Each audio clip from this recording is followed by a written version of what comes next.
you hear me well? Is my voice okay? Yes, your voice is clear. طيب, the thing is, Aya, you will first share the application.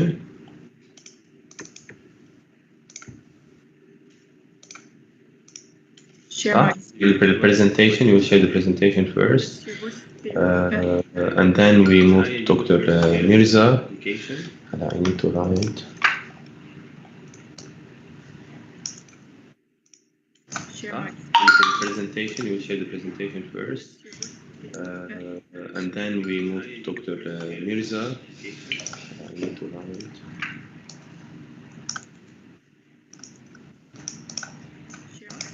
The presentation, you will share the presentation first. And then we move to Dr. Mirza.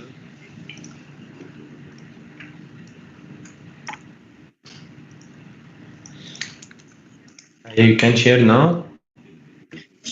Sure. Share and put the protocol, please. Yes.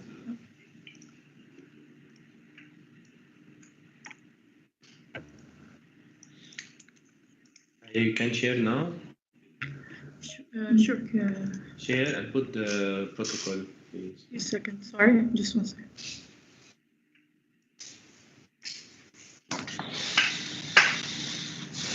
You can share now. Sure. Share and put the protocol, please. A second. Sorry, just 1 second.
Doctor, you send the link, so we are live now.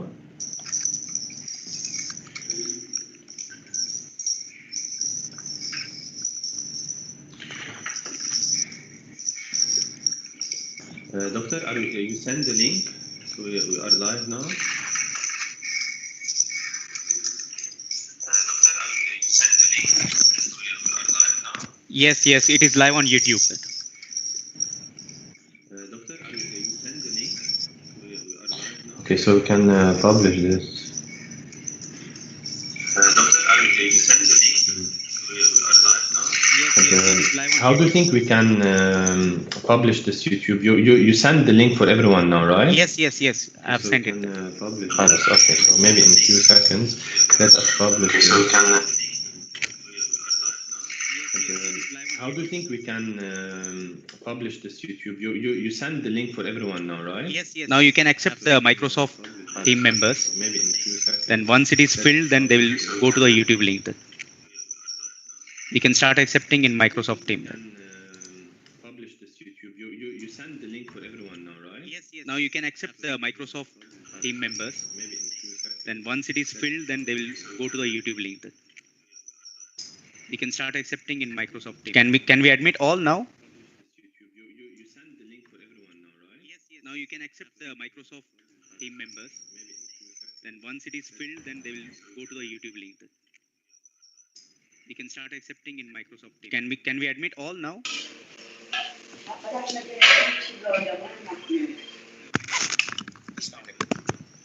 Then once it is filled, then they will go to the YouTube link.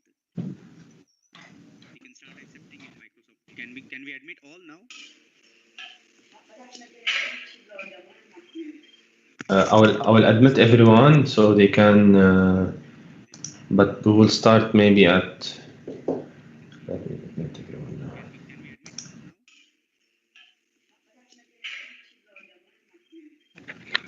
I will admit everyone so they can, but we will start maybe at. Let me admit everyone now.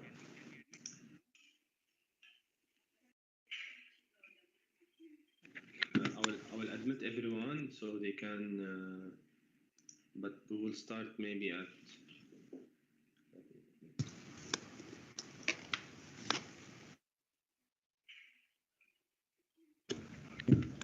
Admit everyone so they can, but we will start maybe at.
Hello everyone. Thank you so much for attending today's webinars. Actually, we're gonna give like a few minutes, 2-3 minutes actually for some people to attend and see how things will go. Okay. Hello everyone. Thank you so much for attending today's webinars. Actually, we're gonna give like a few minutes, 2-3 minutes actually for some people to attend and see how things will go. Okay. Hello everyone. Thank you so much for attending today webinars. Actually, we're gonna give like a few minutes, 2-3 minutes actually for some people to attend and see how things will go. Okay. Hello everyone. Thank you so much for attending today webinars. Actually, we're gonna give like a few minutes, 2-3 minutes for some people to attend and see how things will go. Okay. Hello everyone.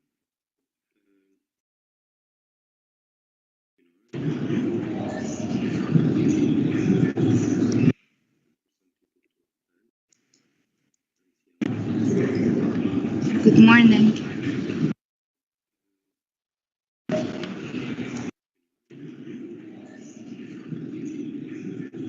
Good morning, George. Good morning. I think maybe it will come up at the end. Good morning, everyone. Actually, we're gonna give like a few minutes to give a chance for everyone to attend, and please make sure to mute the microphone because there is too many people attending this webinar. Feel free. This is the webinar etiquette or protocol to follow. If you have any questions, we have specialized people, and we will be also with you answering your question on the chat. In addition, of course, to our speakers today.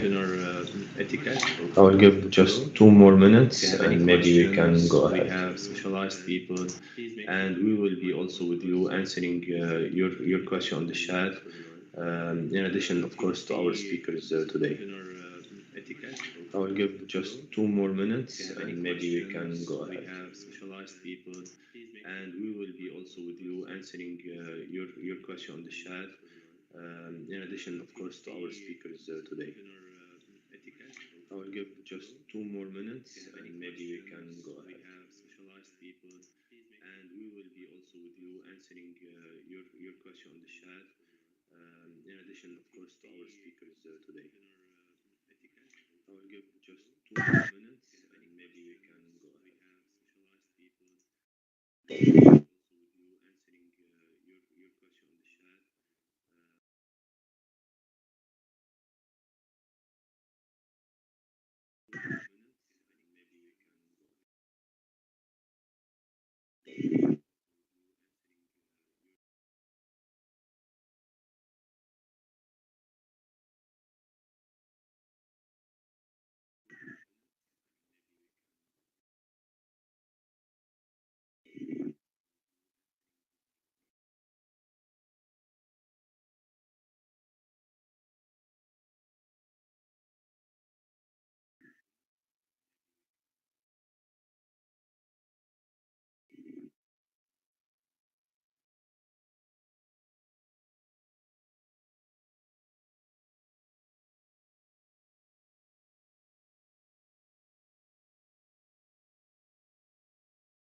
Okay, I think we have reached a good number of attendees now. Also, we're live on YouTube. I would like also to share the link. If you had any problems or if you faced any issues on the Microsoft Teams for certain reason, you can also watch us on YouTube. I will just share the link now on the chat box. Just a second.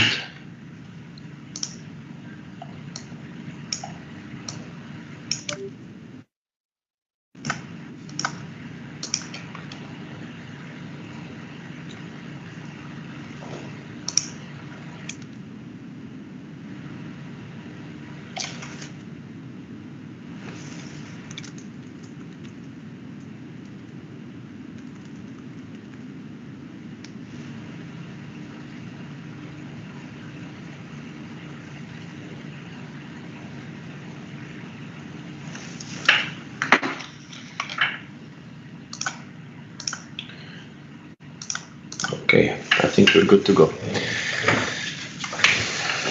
Okay, welcome everyone. Thank you so much, first of all, for taking the time of attending this unique and special webinars for today and tomorrow.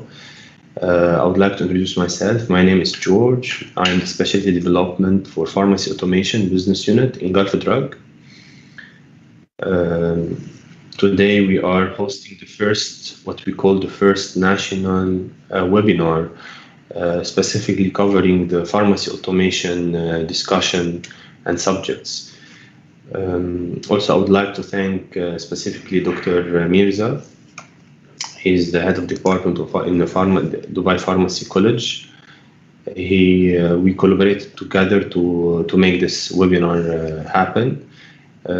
Specifically, this webinar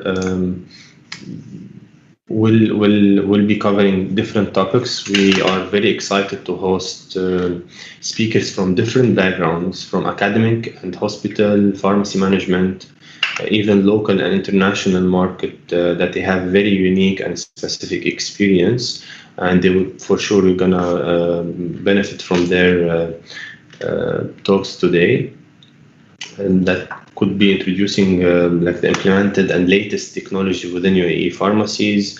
In addition, let's say, to different related discussion on medication safety and the precautions, the practitioner perceptions, implementation measures, and automation workflows. The importance of this webinar is we came up with the idea because we saw a huge gap between a fresh graduate and what technologies are implemented in the market. Specifically, let's say, talking in UAE, we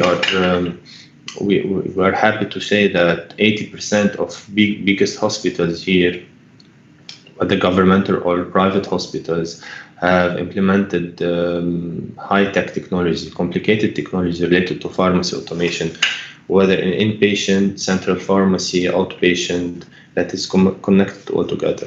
So it is crucial for students to have an idea, at least, about the technologies, to have an idea about the workflow and the processes.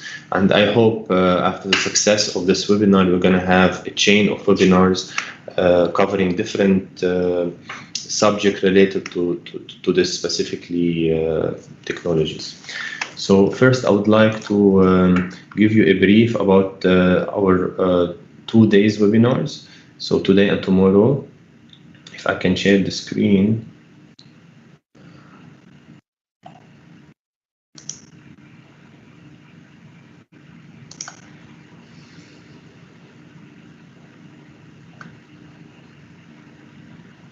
Just one second.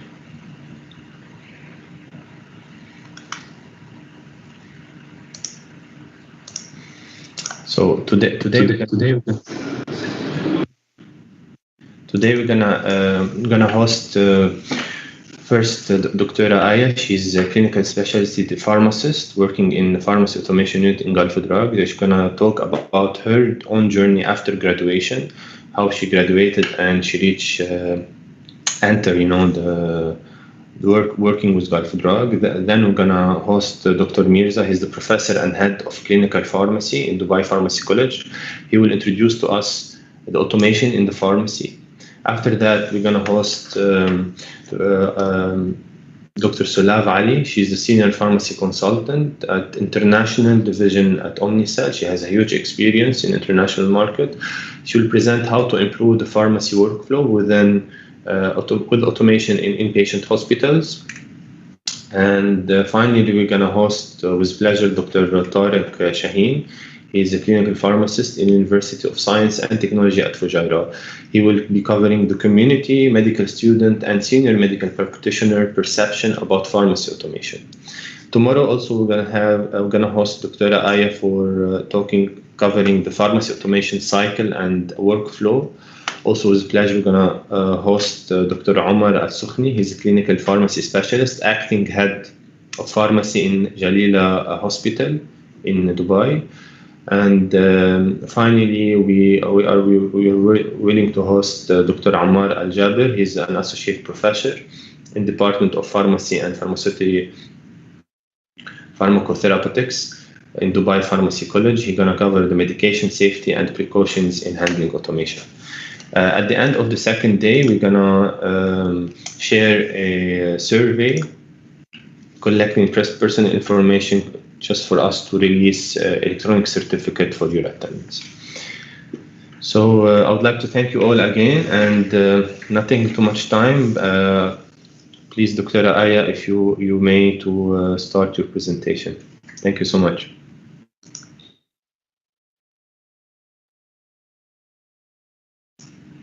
Doctor, I think you are on mute. If you can unmute.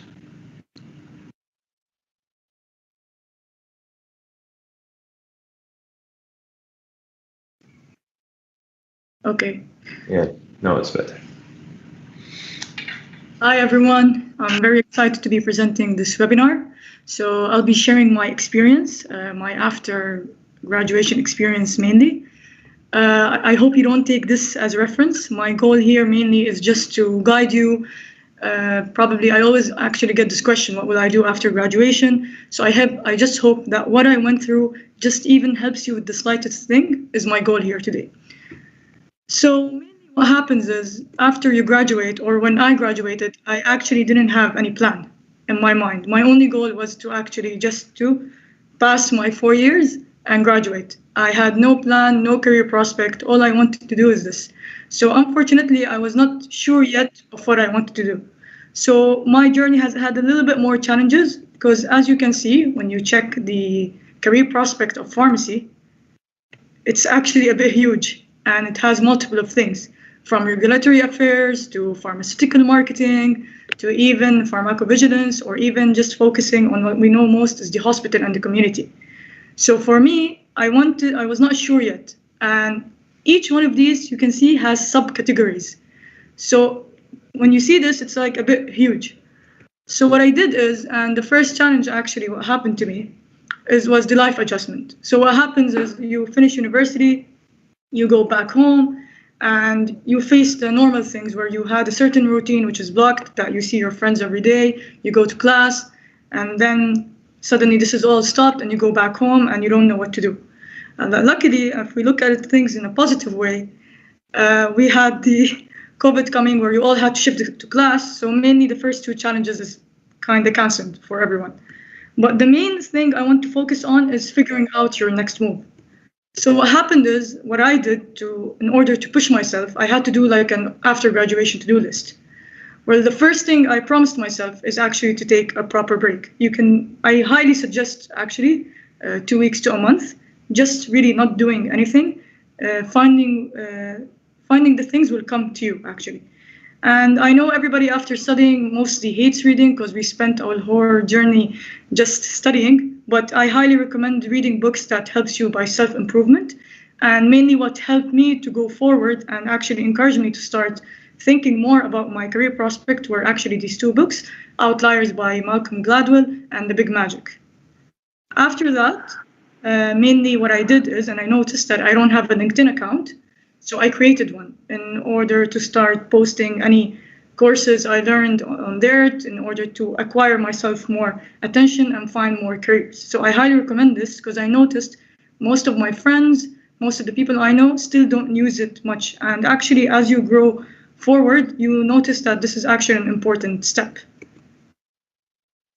After that, I had to find out what I'm good at, because I just didn't want just to go and get a job. I wanted to have something I actually like.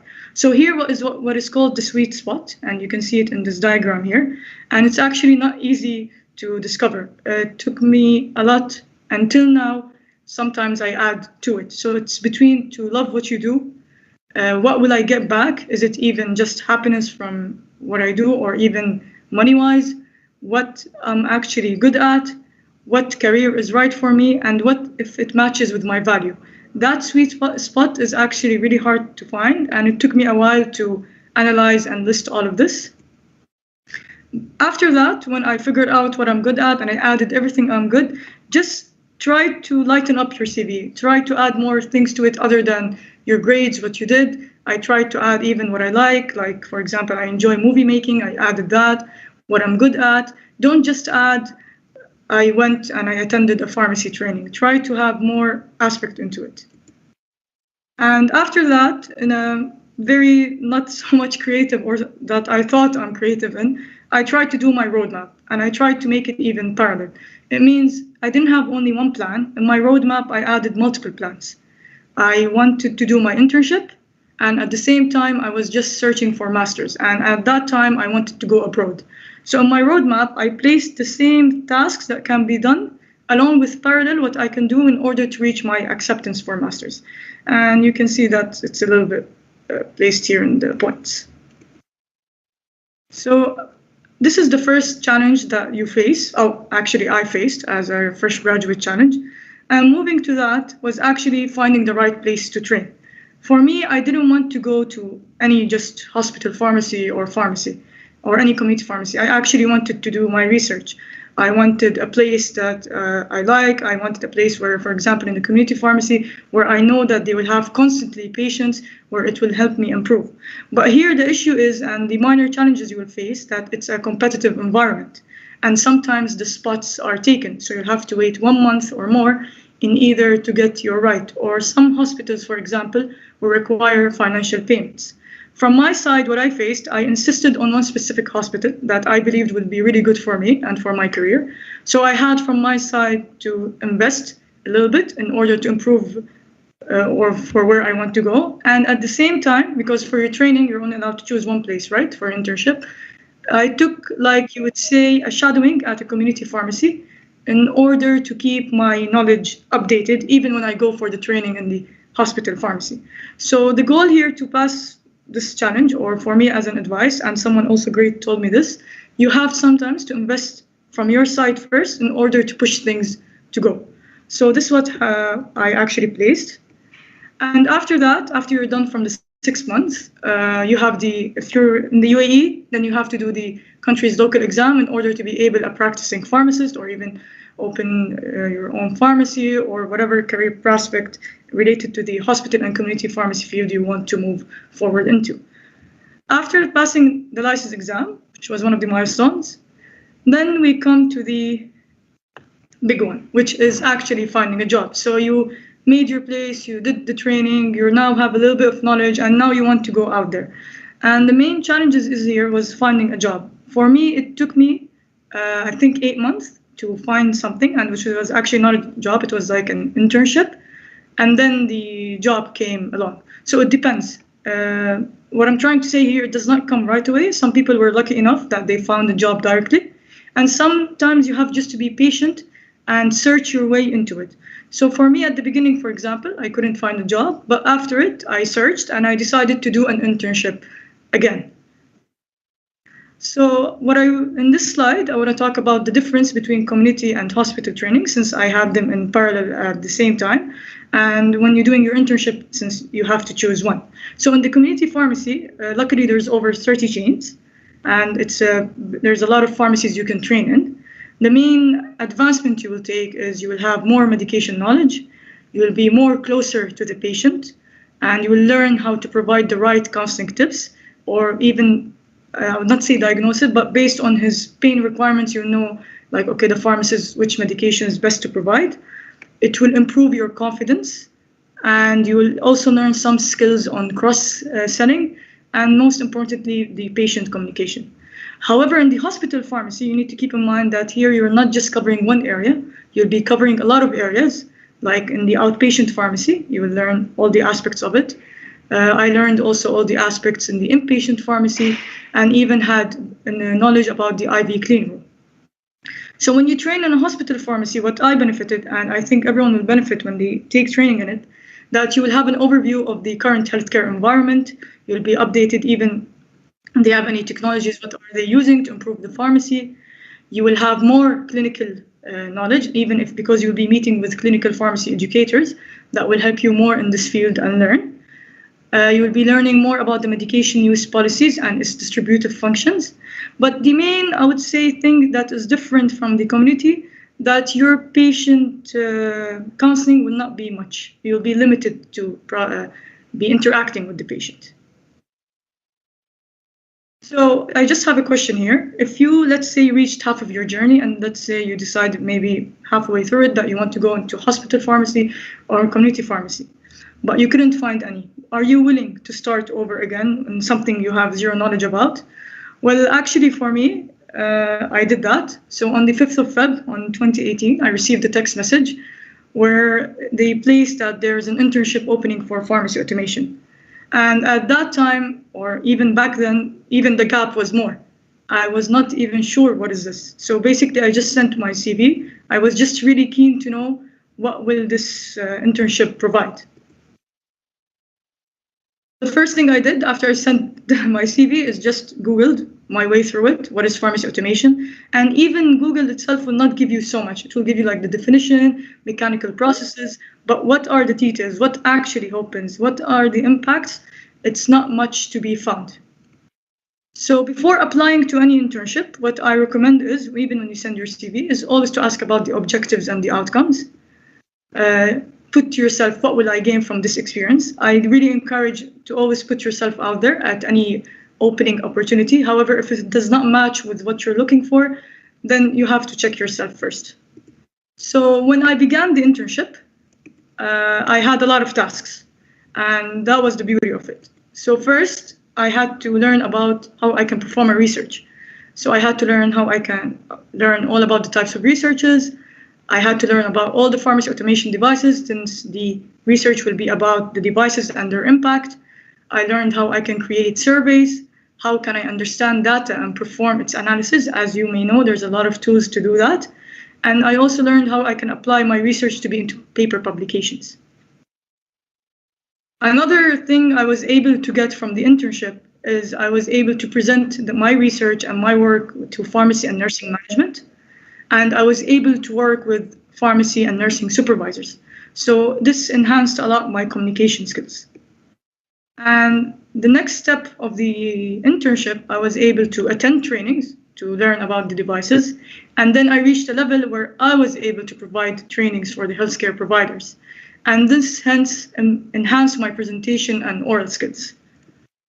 And then, apart from that, I also was provided to handle the task of managing the LinkedIn page and creating simple and creative visual content. Now, when it comes to my sweet spot, this covered. You can see it's a lot of challenges, a lot of steps.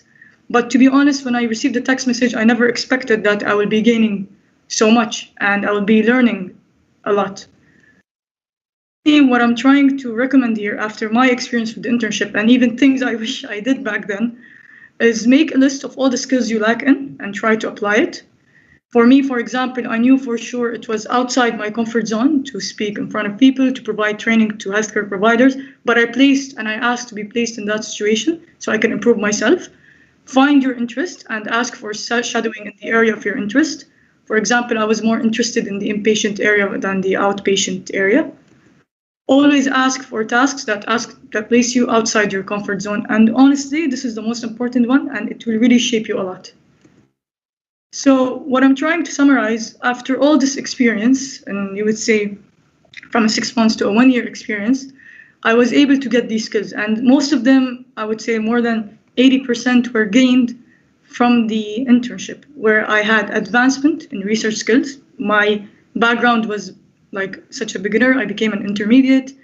I had more knowledge about the hospital policies since I got the chance to meet and site visit multiple hospitals and learn about each of their policies and how we can apply best practices. I had improved written, oral, and communication skills.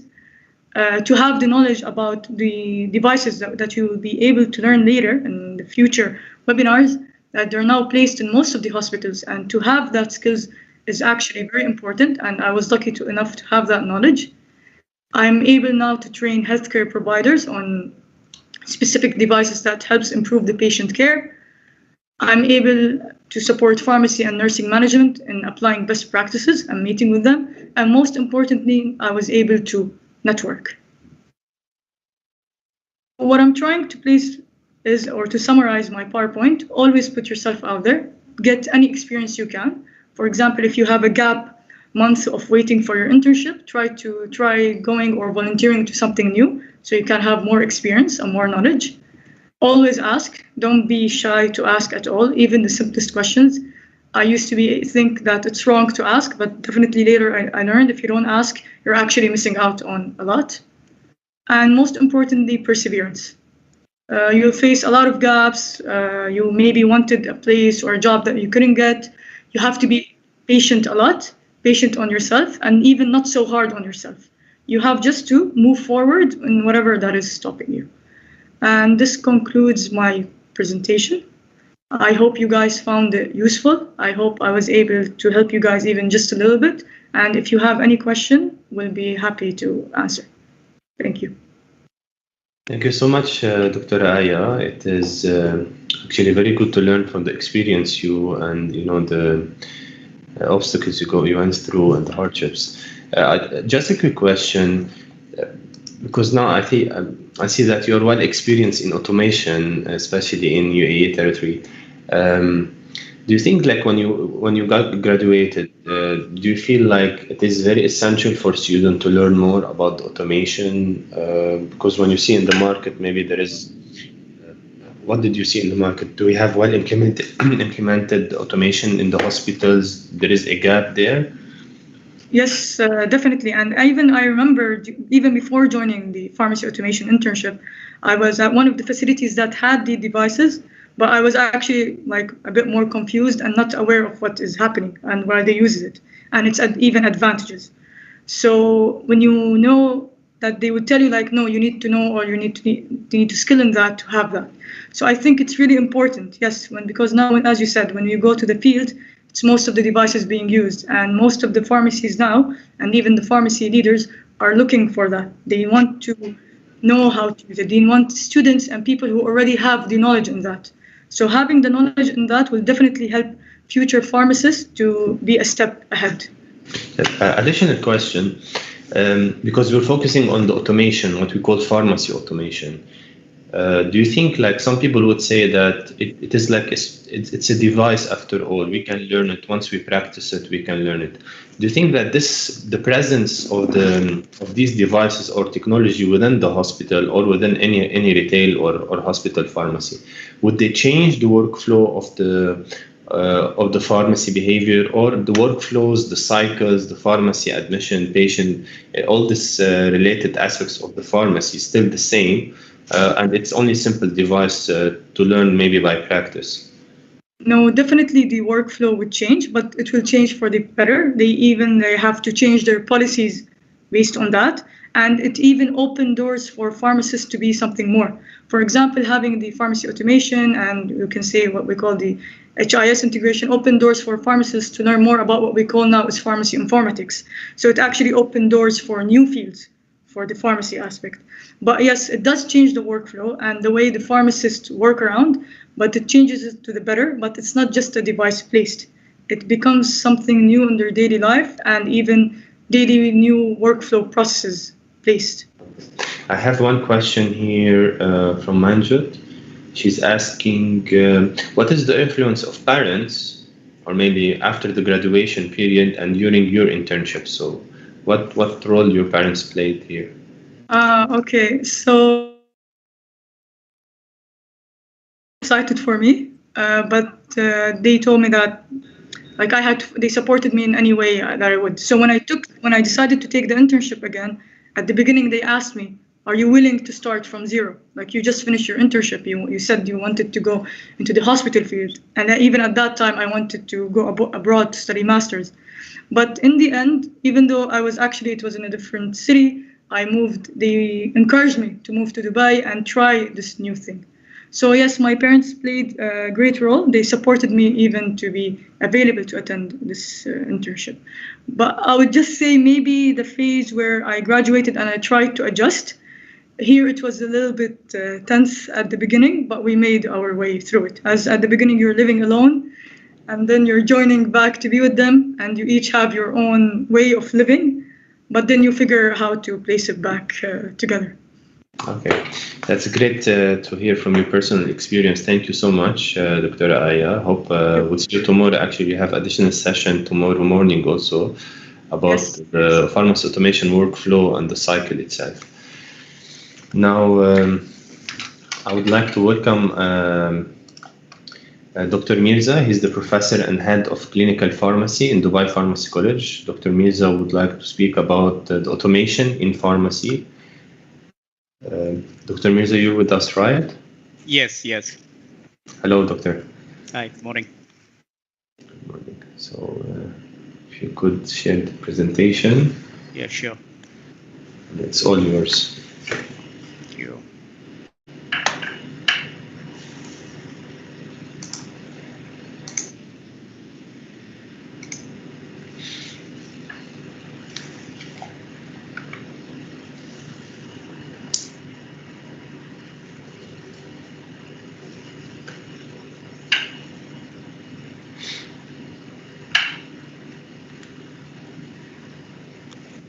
Thank you, Mr. George, for inviting me for this webinar on pharmacy automation. I'm trying to upload my slides. 1 second, just. So, in the meantime, I would like to say that we have a very interesting subject talking about automation. Dr. Mirza will introduce it to us, and then we have Dr. Sola. She will talk about how the pharmacy improved the workflow within, maybe the comparison between automation workflow and the manual, old workflow in the pharmacies. And also a very interesting subject, Dr. Tariq will talk about perception from community medical students and senior medical practitioner about specifically the pharmacy automation. Is my slides are available? Can you see my slide? Not really. No, not yet. It's trying to upload.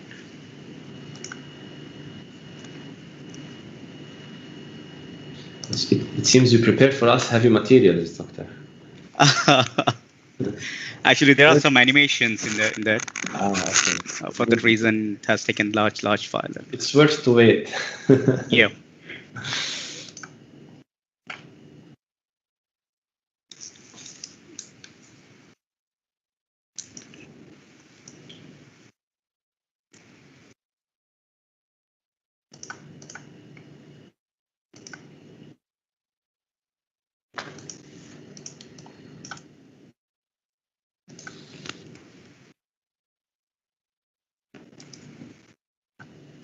Okay, is it visible now?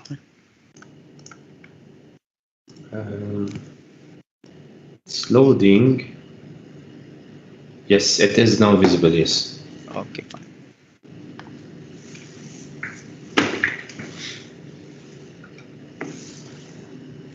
It's appearing as a PowerPoint slide, or just all the slides are appeared?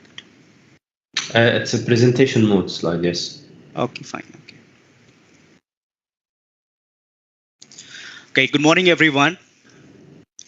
This is Mirza Arbeek from Dubai Pharmacy College. Today, I'm going to present a webinar on application of automation or artificial intelligence or technology, the applications of technology in pharmacy department or in healthcare sectors. Because when you talk about pharmacy, nowadays, pharmacists are working as a team in healthcare sectors. They are also named as healthcare providers. So any automation in healthcare sectors is related to the pharmacy, is related to the use of medication, starting with the procurement till it is disposed. So I'll be discussing about the different technologies and different automation in pharmacy department. The content of my slide, I'll discuss about the introduction to automation and artificial intelligence, application in healthcare sectors, application in clinical pharmacy services. Then I'll discuss about the technologies which are in UAE hospitals. Finally, I will conclude with some benefits of the automations.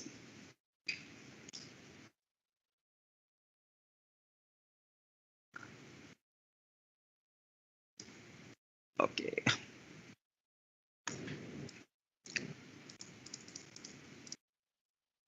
So when you want to define about the automation, Just sorry for interrupting, Doctor.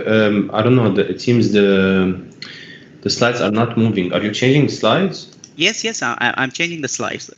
I cannot see the slides are changing. I don't know if anyone else is seeing this. Guys, can you confirm the slides are changing? I can see that the slides are changing from my sides now.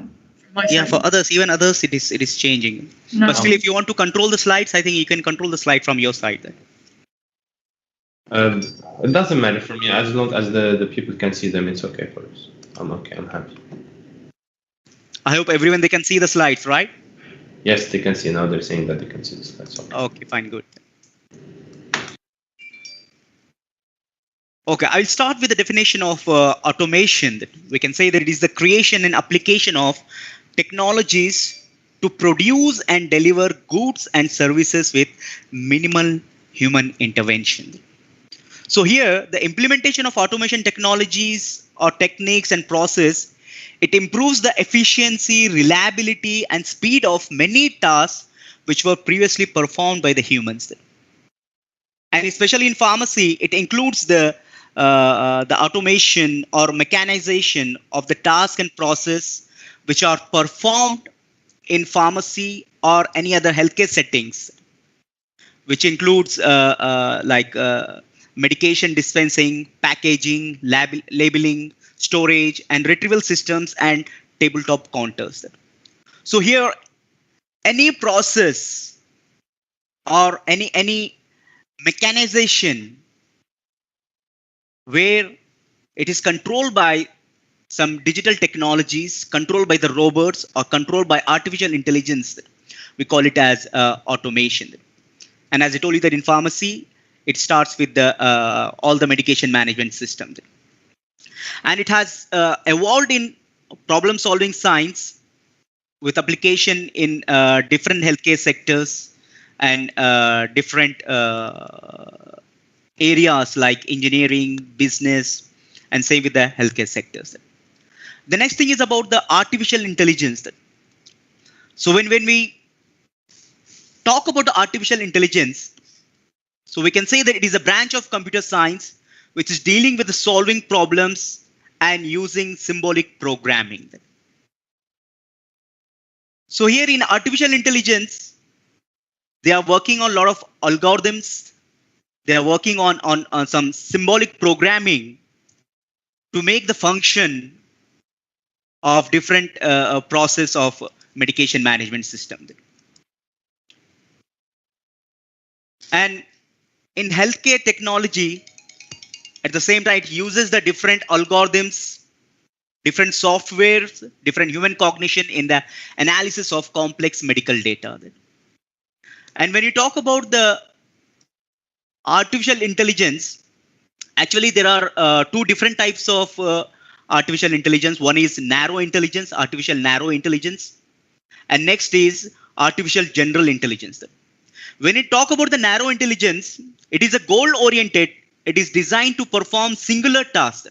For example, like facial recognition, speech recognition, or sometimes driving a car. All these are some of the narrow intelligence, artificial intelligence. The best example we can give is about the Siri, which is used in Apple. The Siri is one of the best example for the narrow intelligence.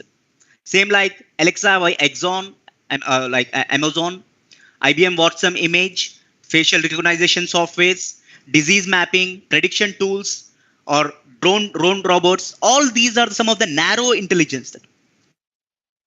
And next is about the general intelligence. In the general intelligence, it mimics the human intelligence and behaviors with the ability to learn and apply its intelligence to solve any problem. So this general intelligence, artificial general intelligence, it can think, it can understand, and it can act in the way that is same like a human being in any given situation. It refers to the ability of some like emotions, reading the emotions, understanding the emotions, beliefs, and thought process of the intelligent entities.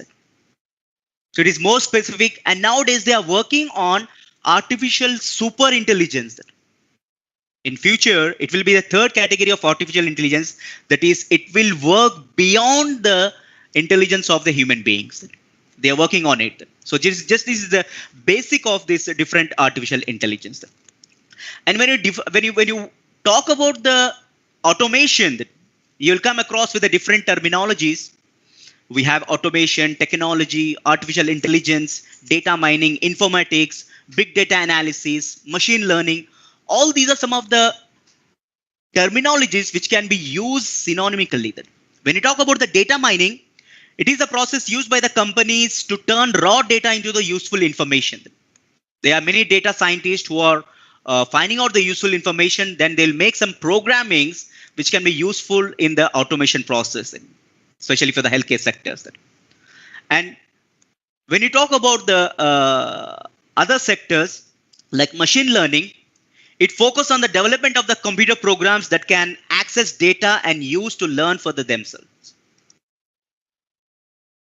Mr. George, can you focus on my slides? That I cannot see my slides. Actually, I don't know. We cannot see also the slides.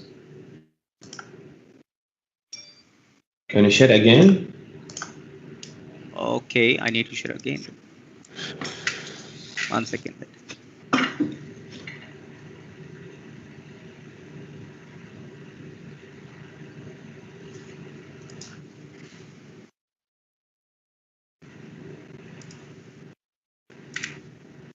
Can you see the slides now?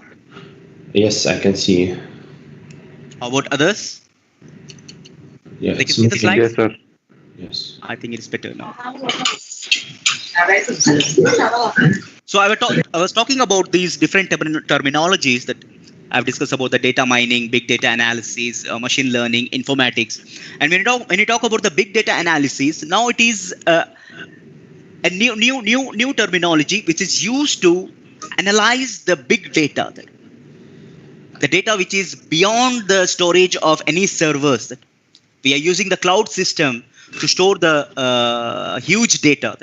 They're using different technologies like Hadoop technology to store the data and to retrieve the data and to use it in the some form of programming or algorithm in them. And as I told you about the machine learning, it is the application of the artificial intelligence that provides the system's ability to automatically learn and improve from that experience. A lot of engineering students, they are working on the machine learning. That they're using the data, they are forming certain, they are seeing about the performance of the artificial intelligence, performance of the application of this artificial intelligence, and they are trying to improve from their experiences. It is just like a research or quality control system by the system engineers. They are improving the performance of this artificial intelligence programming. It is used for the development of new algorithms, development of the new models. And as I said, for the storing of data, generally we are using different terminologies. I'll explain when we are discussing about the big data analysis. The next terminology is about the informatics. Informatics, it is a study of the structure, behavior, and interaction of the natural and engineered computer systems. And next, another similar terminology is about the specific for the healthcare sectors is health informatics, which describes about the obtaining the healthcare information or storing the healthcare information or retrieving and using the healthcare information to have better collaboration amongst patients and healthcare providers. And the new terminology, which is about the bioinformatics, it combines about the biology, computer science, information engineering, mathematics, and statistics to analyze and interpret the biological data. Now, with the help of these bioinformatics, with the help of supercomputers, with the help of artificial intelligence, now we can able to do certain gene sequencing. And we are using these gene sequencing models by using different software and by using the knowledge of the bioinformatics, we can read the complete sequence of the genes of different organisms, whether it is a virus, whether it is any natural products, or whether it is a synthetic products, or whether it is a human being. So we can read about all the protein structures which are available, and we can identify the targets or target sectors, target sites to act on these to treat the different diseases. Next, we'll discuss about the application of healthcare sectors. Of course, there are boundless data in healthcare sectors about every patient, every condition, procedures, and drug across the multiple providers and organizations. And that, as I told you, that they're working on the big data analysis where they are trying to store the data. Earlier, we heard about the kilobytes. That some about 10 or 20 years back, we used to have pen drive in kilobytes. And next, it was in megabytes. And next, now it is in gigabytes, GB. And now we are having the hard disk in terabytes.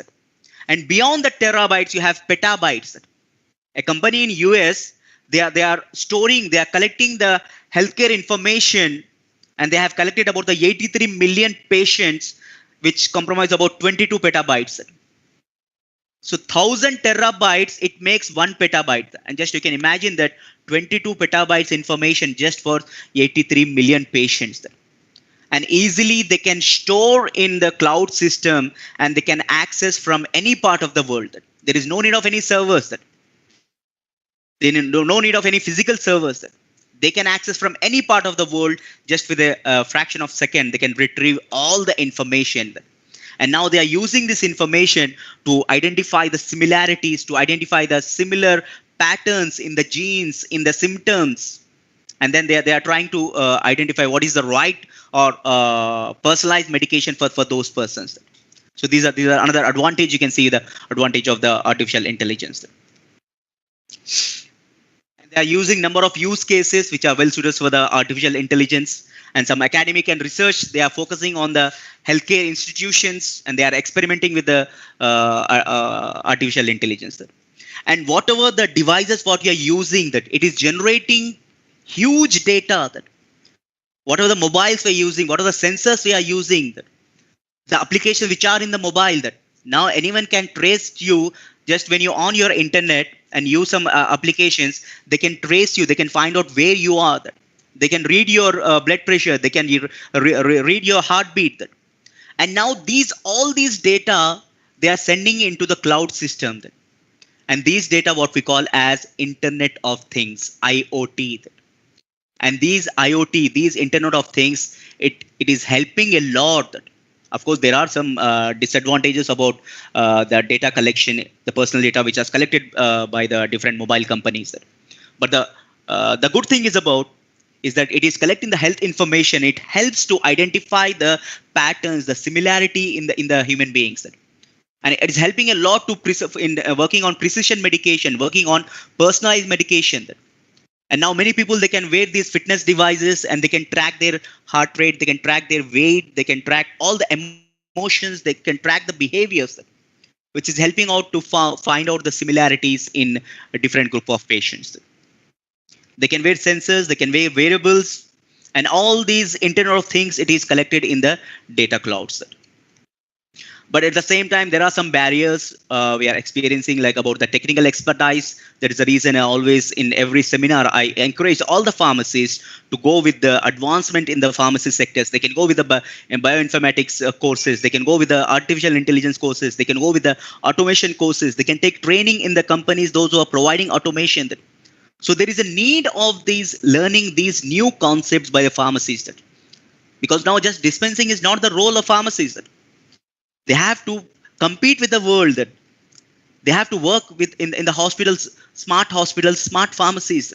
So they should need they the need to learn about these artificial intelligence or machine learning, informatics, big data analysis, which helps a lot in handling these automation. But the barrier, as I said, that the technical expertise is there. The pharmacists, they are not upgrading, so there is a need for upgrading their syllabus. And Dubai Pharmacy College, we are trying to include the new course in our syllabus that is about pharmacy automation and informatics. We are dealing with all these artificial intelligence, automation, machine learning, bioinformatics, health informatics, big data analysis. These are all included in our syllabus. And another barrier is about the integrated security. That since it is dealing with the personal information of the patient, there are chances that it may be hacked by some hackers. There is a possibility that, but a lot of data engineers, they are working on this security, especially for the health information. And the pharmacy sectors in UAE, it is developing rapidly. They are using some smart technology. They are using automation to improve the patient safety, to have a better quality care for the patients. And these automated systems, it can outperform the human in tasks. But the question is that are the pharmacists are ready for these jobs? Whether they are confident enough to handle these automation. And of course, we cannot replace the human beings. Even though it is all the pharmacy sectors, we are using automation, we are using robotics. But if I ask the question that whether your job is replaced by artificial intelligence, whether your job is replaced by the robotics, of course, confidently we can say it is no. Because the emotions what we have, the human behavior what we have, it cannot be replaced by any other technologies. So here there is a challenge that before the robots, as I told you, that now they are working on the super artificial intelligence. It may work beyond the human intelligence. So before the robotics, before the automation controls the human beings, now there is a need for the pharmacists to control the automation. Before they are controlling you, you have to control them. So it is just like a survival of fittest. So you have, because they cannot, these computers, they cannot show the empathy, they cannot show the sympathy, they cannot show the compassion, that even if they are working on the super artificial intelligence. But there are possibilities. I mean, you never know that. They may work beyond the intelligence of human beings. So that's the reason I encourage all the pharmacists to work on these aspects, to learn the new different concepts, to learn about the automation and control the automations or control the robotics before they control you. And these data analytics and artificial intelligence, it has a tremendous impact how the pharmacies operate. Whether you talk about today's management or in the future. And the pharmacists who are, or hospitals or departments who are early adopters, so they have a strategic advancement when compared to the other hospitals or other pharmacy departments. So it is not too late. Even now, everyone, they can move towards the automation. They can incorporate the automations. You can see several advantages. You have a series of talks today and tomorrow. You can see about the different applications, safety. At the same time, you can see about the challenges in healthcare sectors. And when you talk about the clinical pharmacy sectors, they are working on a lot of data. They are gathering on patient data, prescription transaction data, supply chain data, therapeutic clinical data, insurance data, marketplace data. And they are applying to form certain algorithms to work on the automation process or to work on this artificial intelligence. I mean, you see other things like they are optimizing the clinical decision tools. As I told you that when they are collecting a lot of information of the patients, we can find out the patterns, we can find out the similarities, we can find out the specific requirement for the specific patients, that individualized treatment. That easily they can take certain appropriate clinical decision. They can work on the right medication, right treatment, right dosage form, right dose, all these five rationals. It helps a lot in optimizing the clinical decision tools. And at the same time, these artificial intelligence, they are working on the formulary management to reduce the cost. That now they are purchasing whatever the it is told by the marketing people. But with the help of artificial intelligence, they can trace back that about the medication. What is the effectiveness of this medication? From where it is coming, where it is going, who is using that?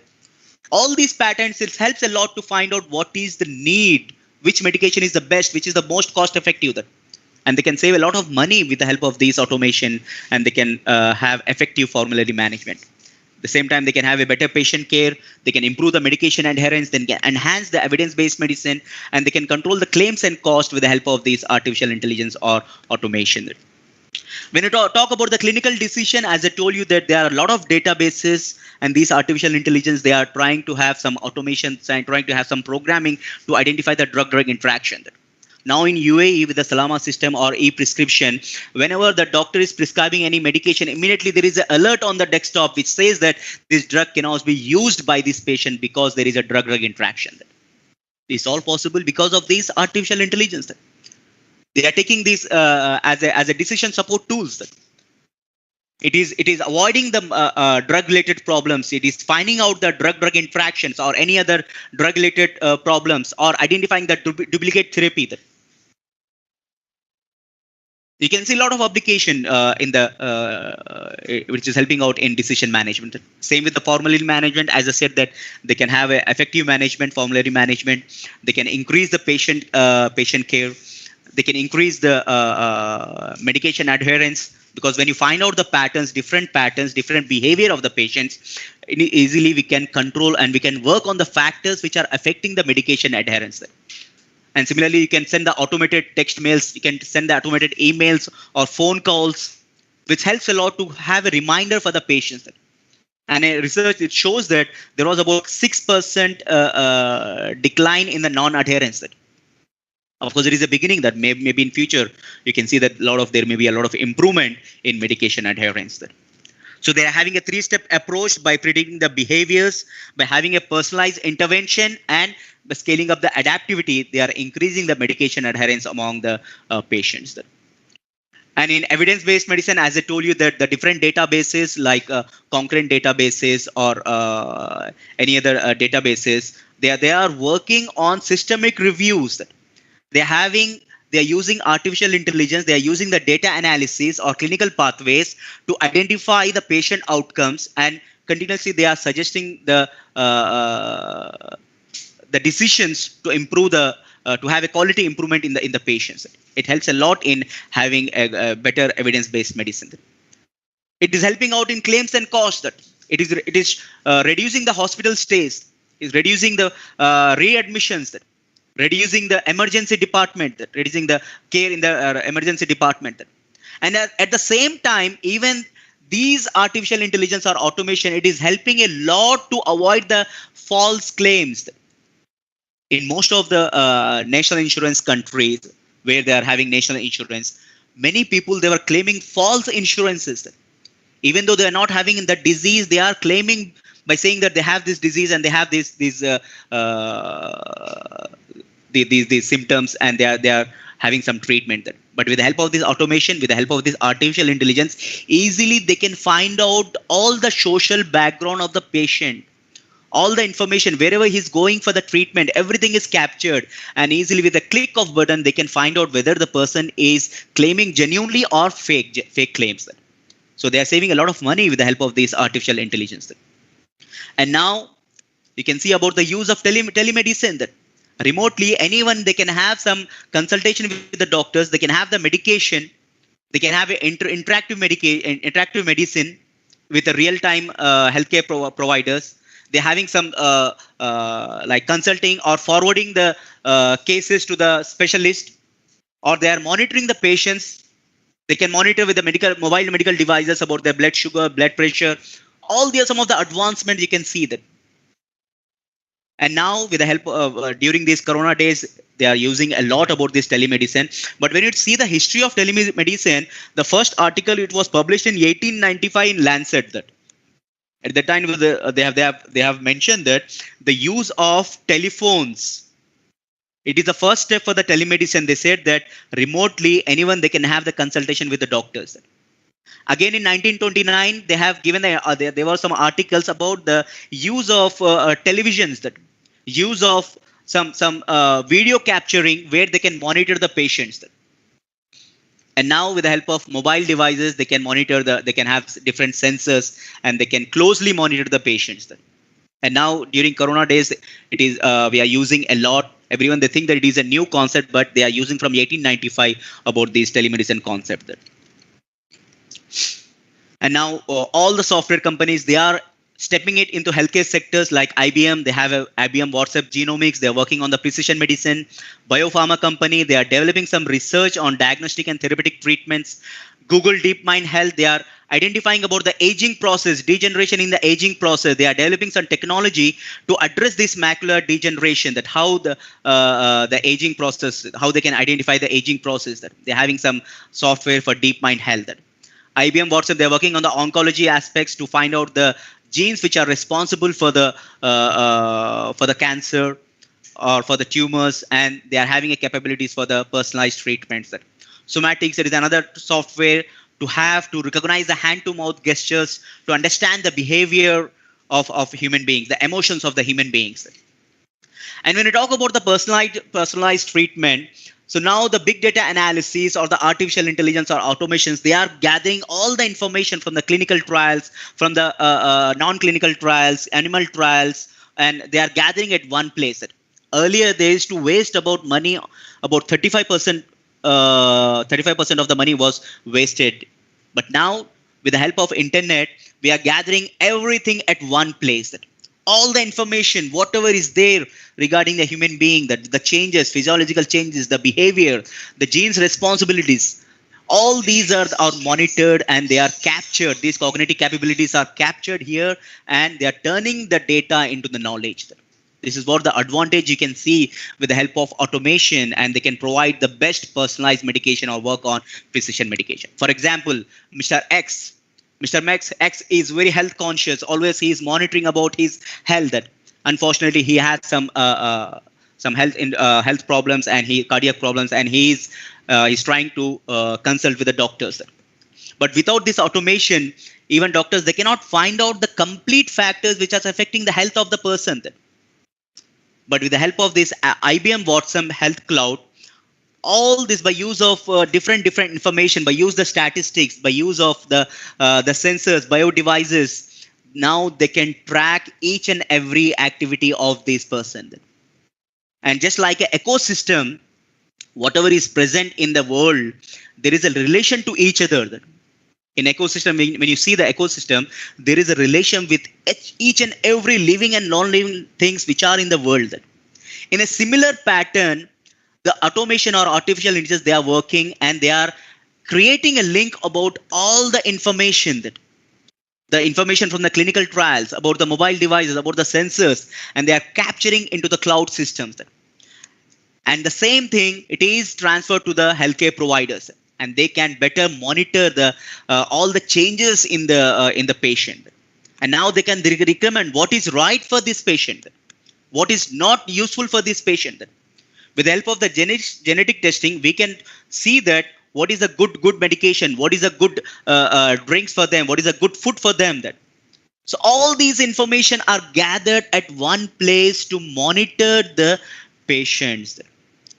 And easily we can have a precision medication, we can have a individualized, tailored medication for each and every person, which is unique. With these statistics, we can find out that for every person, there is a unique recommendation is required. That one size fits for all, it doesn't work in future. That with the help of this automation, we can able to do the personalized medication. That here an example, just I'm trying to show in a simple calculation or analysis.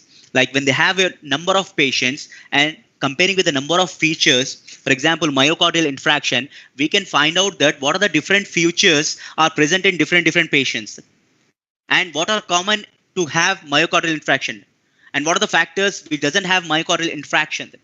So they are finding out these hidden nodes, and they are trying to analyze it, and they are comparing with the feature A and B to find out that, okay, these are the common features which may be risk factors for the patient. And these are the specific recommendations which may be required for each and every patient. So they are working on the personalized medication. They are working on the precision medication, which includes everything, that behavior, which includes the genetic changes, which includes the about the medication which are required for the patient. All this group of recommendation can be given tailored made to each and every patient, which may be different for different patients. So future is all about the genomic sequencing. They are doing a lot of sequencing with the help of this artificial intelligence, with the help of this big data analysis. They're using that in artificial intelligence, and they are making some programs in identifying these aspects. That's how we can now, it's easy to find out, to predict certain outbreak. That with the help of these artificial technologies, easily we can find out the prediction model that, okay, which area, based on the temperature, based on the average rainfall, easily we can predict that which area is more prone for certain epidemic. That's same with the malaria or dengue virus outbreak. And now we have a corona outbreak that easily, just with a fraction of second, we can get the data that in which part of the world, what are the different cases, how many cases are there, how many recoveries, how many reported deaths are there. Easily it can capture in computer-based system. And now when I talk about the automation in UAE, I would like to show some different models which are used over here. For example, in Cleveland Clinic, they're using e-prescription model, that is Epic, which is linked with the various departments of the hospitals. It simplifies the inventory, it improves the efficiency and saves times. Of course, it is expensive, but there are a lot of benefits with this e-prescription. Next is about the Pyxis automated medication dispensing cabinet. It's also very efficient. It maximizes security, user-friendly, and it has many safety enhancements over here. And next, they have the Pharmagistics Carousel, that is about the storage system. With just a limited space, you can store a lot of medications. For example, here you can see in the animation here, you can see the compact model. Just you can make it in the side of any room. That if any medication which is filled with a lot of medications, just with this cabinet, with this automatic cabinet, we can place all the medication over here, and it can work with the genetic barcoding. So not genetic, there is a barcoding over here. With the barcoding, with the numbers, just with the alphabetical character, just you can enter the codes, and we can identify that, and easily we can retrieve the medications from here, from the pharmagistic carousels. This is one of the automation which are used in different hospitals. Like Bliss packing is there, unit dose packing. A lot of automations are there. Auto printing is there. Fluid dose, Medboard, about the medication tracking system. All these are some of the automation which are used in UAE hospitals. Not only private hospitals, even in government hospitals, they are using a lot of automations like Kirby Lesser pharmacy robot prescription dispensing is there. Omnicell robotic dispensing system is there. I like to show some video about it. These are some of the photos about the during the dispensing. Like they are just with a click, they can retrieve the medication. Even the 10 medications, they can get it in 3 seconds. That just with a click of button, that they can get all the medication at one place. It's saving a lot of patient waiting time. That here you can see a video like how the robotic system is working in Dubai hospital.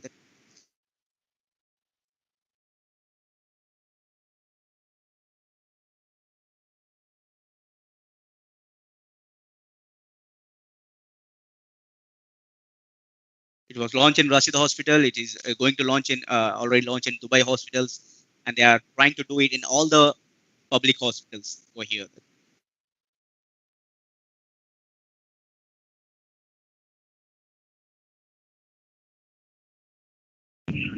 Sir, it is not visible.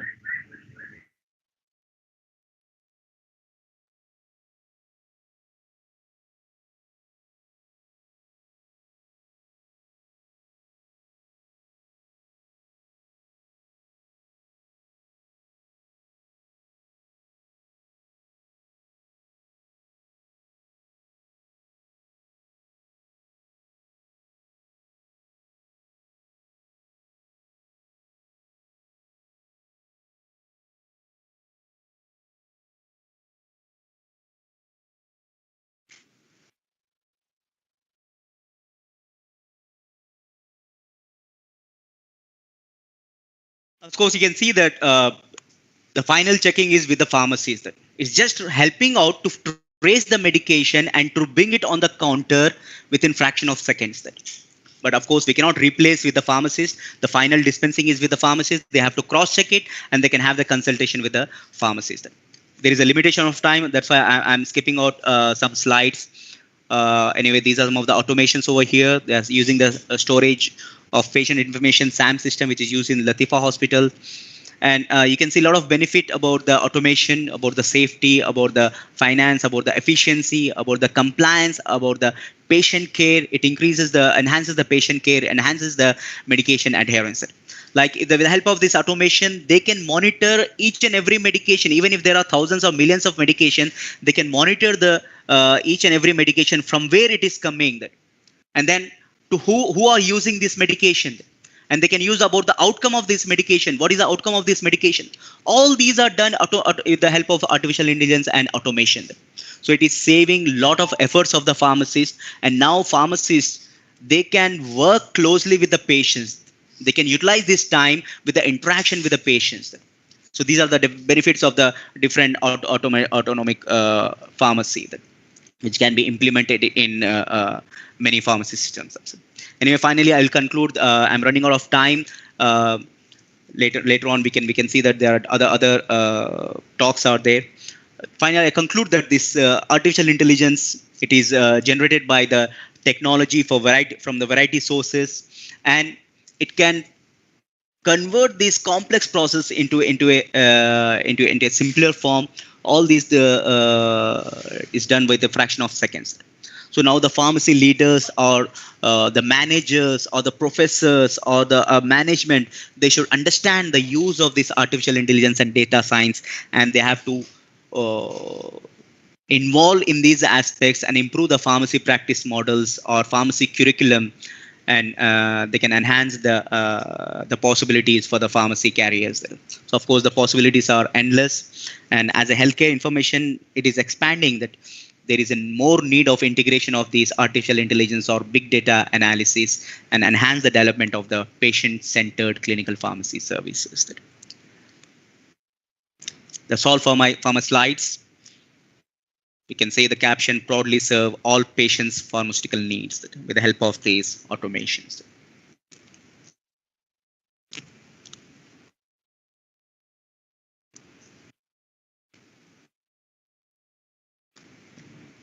Thank you so much, Dr. Mirza, for this astonishing presentation. Actually, it is very informative and it's covered like a lot of subjects.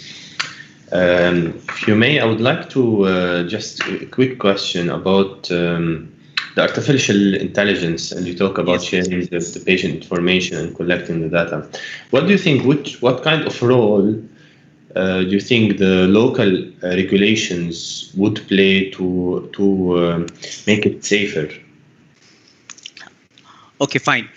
Regarding the safety of this automation, as I told you that there is a need of the governance of these automations. Like we are having a lack of expertise, so there is a need for continuous professional development talk on different pharmacies or healthcare providers. They should be familiar about how to use these automations, and there is a need to have a training from the different pharmaceutical companies. So they should make a compulsory that along with the knowledge, there is also need to increase the knowledge on these automations, knowledge of artificial intelligence, so that they can able to handle it. So now, as of now, if there is any default is there or any problem is there with the automations, so they have to wait till the technician comes over here. So now there is a need that at least they should have some basic knowledge of this automation so that they can rectify the problem by themselves. So they should be familiar with these minor problems. I'm not saying that they have to be expert engineers, but at least the minor problems, because nowadays, even if simple step is missed out by the pharmacist or healthcare providers, so they are confused and they cannot able to further use these automations with the simple missing steps.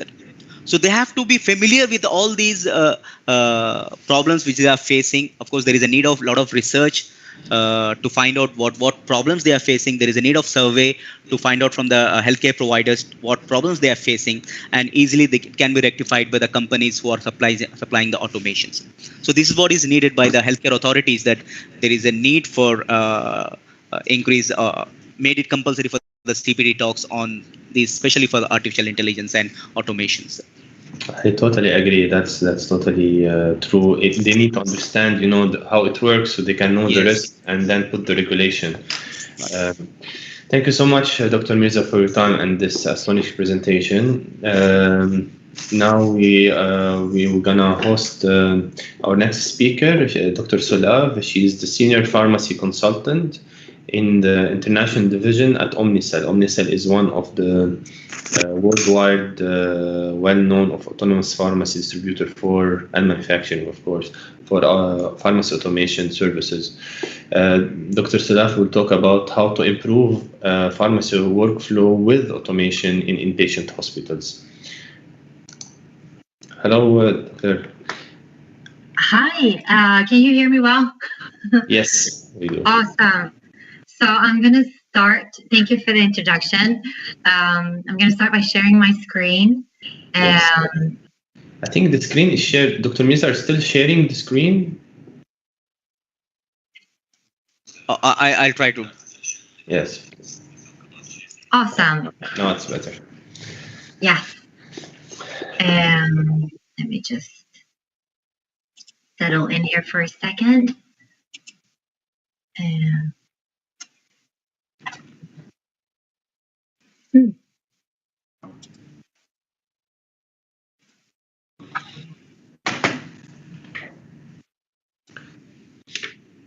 Okay. So, okay, now we see your computer windows, yes, desktop. fantastic. Okay. All right. Yes. So my name is Solav, and I've been working for Omnicell for 2 years. I'm a pharmacist from Sweden with work experience from the States, where I worked as a hospital pharmacist in NYU in New York, Manhattan. And that's where I got my first experience with robotic technology and like sophisticated workflows. And I hope I can share some of that with you guys today. Yes. So regardless if you are a pharmacy student or you just graduated pharmacy school or you are the director of pharmacy, we all kind of know the roles of healthcare professionals today. They maybe overlap and vary, but typically the physician is the one that prescribes the meds, the pharmacist would verify or definitely prepare and dispense the medication, and the nurse would administer the drug. But the performance of each member of this team can affect the effectiveness, the safety, and the efficiency of the medication and its use. But so can also the interaction in between the participants in the system who function at different places at different times in this process.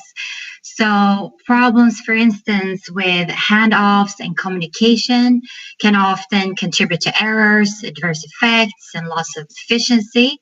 And for me, it's obvious that technology could improve the performance of the system of medicines used to benefit the patient, but not only the patient, also the healthcare professionals and the institution in which the patients are cared in.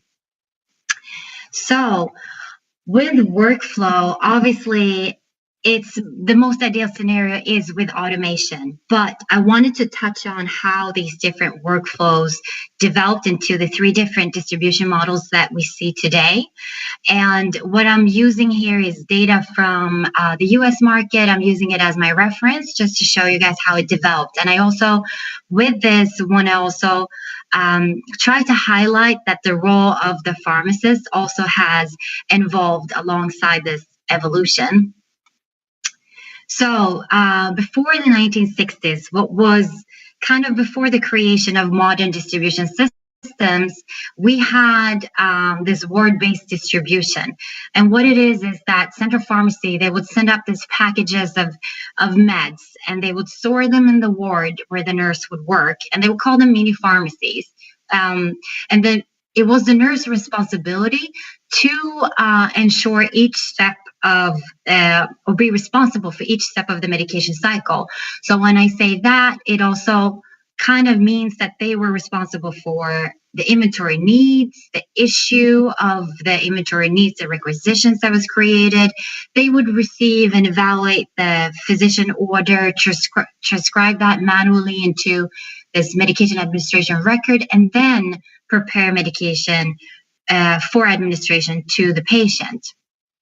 So, and unfortunately, that puts a lot of stress and workload on the nurse, and it kind of takes her away from the clinical, the care of the patient. But from this, what was developed is this patient prescription system. So this way, the pharmacist had a little bit more role in this distribution model. So they would actually review the prescription, but they wouldn't be able to see the patient diagnosis, any lab values, any patient allergies, or even previous medication orders that the patient has. So that makes it really hard to see if this drug indicates or is not fit with other drugs that the patient is also taking. So this was still very error prone.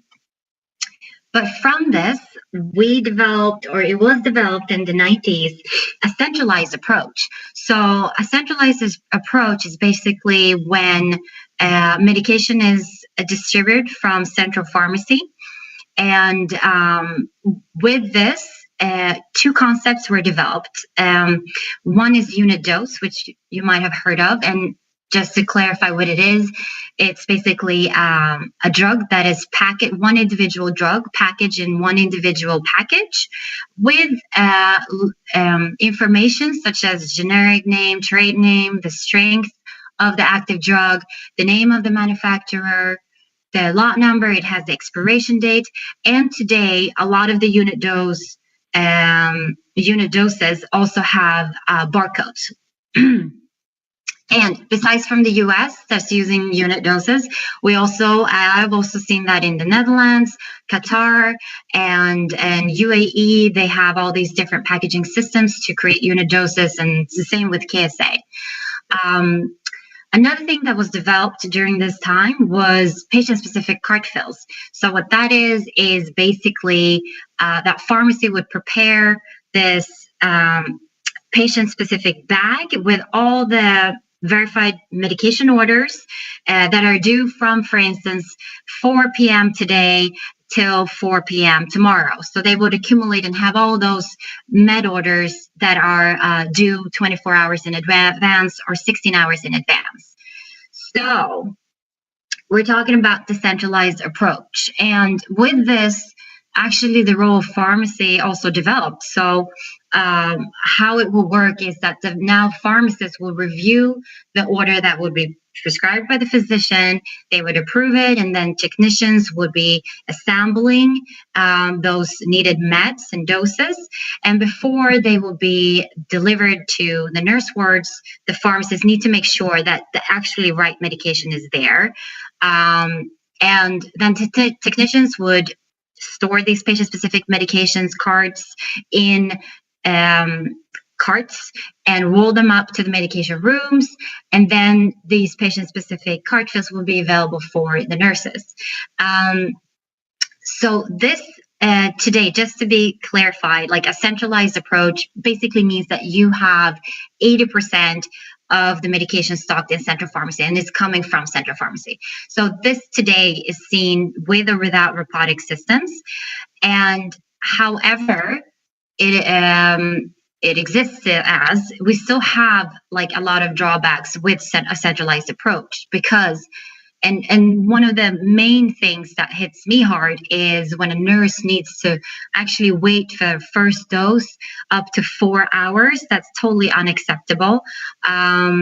But there are long waits for first doses, for stat doses, when they come from central pharmacy and only come from central pharmacy. And it's also very labor intensive. So these technicians, they do manually, assemble this doses that's needed, and then they need to go up to the wards.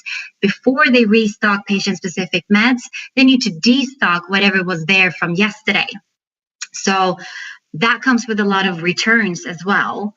And as you know, like if I'm preparing patient-specific medications that are starting from 4 p.m. today and to 4 p.m. tomorrow, a lot of those meds might not be, or some of those meds, I would say, are not still active tomorrow or when the nurse needs them. So then you have a mix of discontinued drugs and active drug orders, which just can contribute to medication errors for the nurse. So in the 1990s, this unidose cartless process was developed. So what that means is that you have now automated dispensing cabinets on the nursing wards. And this is very beneficial because it provides greater safety and security. The drugs are now stored in locked lidded bins, and you have only access to the medications that are allowed for you to access based on the patient profile. And so like discontinued medications will no longer be available for you to select. And so this is just an example of how an ADC looks like. They come in different sizes and shapes provided by Omnicell. And if you're more interested and if you are in DUFAT, please come by and we'll do like a live demo. We see here a trend of having ADCs in wards in the States, how that has increased with time. And just high level, ADC basically it's a hardware and also software system. You can see the touch screen where the nurse is accessing, the information of the patient and the medication orders. She would log in or he would log in using a biometric fingerprint scanner. There is a scanner that will capture the barcodes of the items for pharmacy, for instance, when they are stocking to make sure that the right med is in the right location.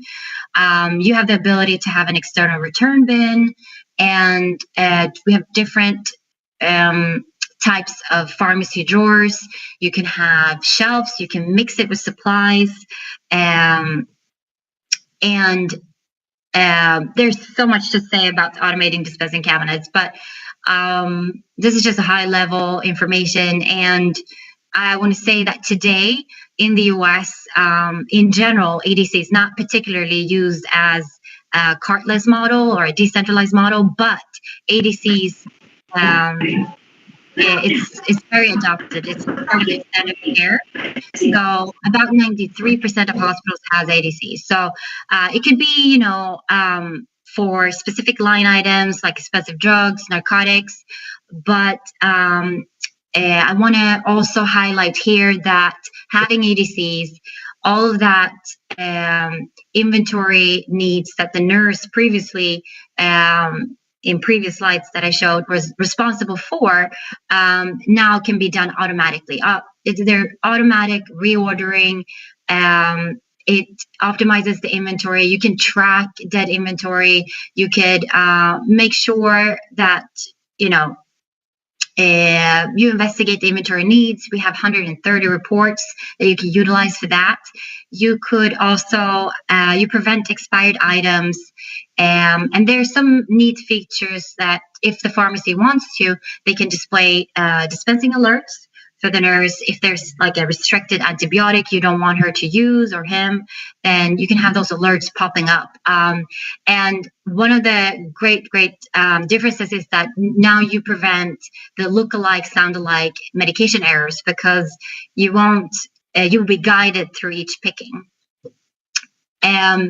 So as I said, there are a lot of benefits having ADCs, and there are a lot of case studies and articles that's out there, and this is just one of many that's been done in a UK hospital called Guy's and Thomas, and they did a study comparing before and after having ADCs. And like I said, you see reduction in non-moving inventory, which I call dead inventory. You see reduction in medication errors. And there are a lot of advantages that's there and available for anyone to read about. And when we talk about distribution models today, the point of care is the cartless model that I talked about, which has increased with time. Meanwhile, the centralized has decreased, and there's also the hybrid when you have a mix of both. So hopefully what I've shown is that before automation, you face a lot of challenges. And the two main ones for me is like the operational complexity and the lack of inventory control. And why is that? Like, today, if I'm going to DoFat, I can just put my GPS on and it will navigate me through exactly how to go get there. If I send money to my mom, I can review the transactions in each step, which I should be able to. But in the world of pharmacy, somehow we face these barriers, and we shouldn't. We should be in control of our costs, our inventory, and be able to save time, because hopefully I've tried to manifest that manual workflows leads to inaccurate and inefficient way, and it's expensive in the long run. So, for instance, this is just a map up of how we can utilize our technology in different stages in the hospital. So, central pharmacy inventory system would be in central pharmacy. You would have ADCs in the medication rooms, and also anesthesia workstations, for instance, in ORs and operation rooms. And the central pharmacy inventory system would create, cabinet cart fills, which are needed items that needs to be stocked in ADCs on the floors or anesthesia workstations on the ORs, and those would, for instance, obviously have a barcode, and you would make sure that way that you have the right medication in the right place. This central pharmacy inventory system also would generate stats and first doses of items that are not stocked in the medication room, in the ADC in the medication room, or in anesthesia workstations. So you would prepare them in central pharmacy and then just shoot them up with a tube system or something. That goes the same with stockouts that would occur. And this is all to have, to make sure that the right patient will have the right medication at the right place at the right time. And this is a little more in depth of what I just said about how central inventory management controls and knows, what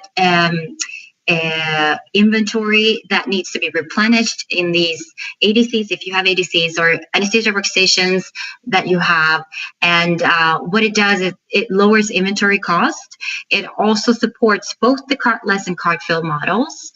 And another thing, to simplify and to help workflow is a software tool that we have is called Anywhere RN, and it actually simplifies the nurse's workflow.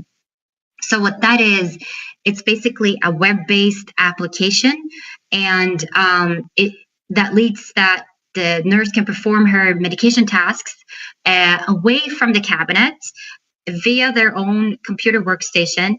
And what they do is they basically request items remotely of what they want to issue to a patient. So they do that in their quiet space.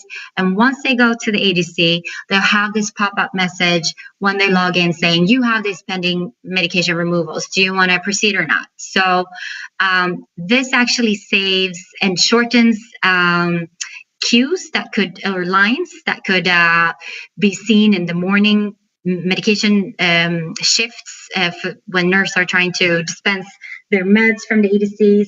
It actually also reduces the time to remove medication from the ADCs. And I think the most important thing, besides from saving them time, they can now focus on their patient, and they reduce the number of trips to the cabinet as well, utilizing this software method. From here, I kind of wanted to talk a little bit about the fact that not just automation is, the most important thing for simplifying workflow. Also, smart software systems would be able to give us more insight and navigate disruptions and manage cost and discover opportunities for strategic spending. So that's, for me, the next level. The next level of simplifying and getting, descriptive analytics, getting suggestive data for optimization, like all of these things enhances the decision making that maybe the pharmacy operation needs to do, or the clinicians needs to take, finance. So what I'm talking about is software. And what we have in DoFat in the trade show is we are demoing SupplyX, which is this real-time inventory monitoring software that monitors all the supplies that are stocked throughout the hospital. And we have the same for medications soon. We're soon going to have the same for medications.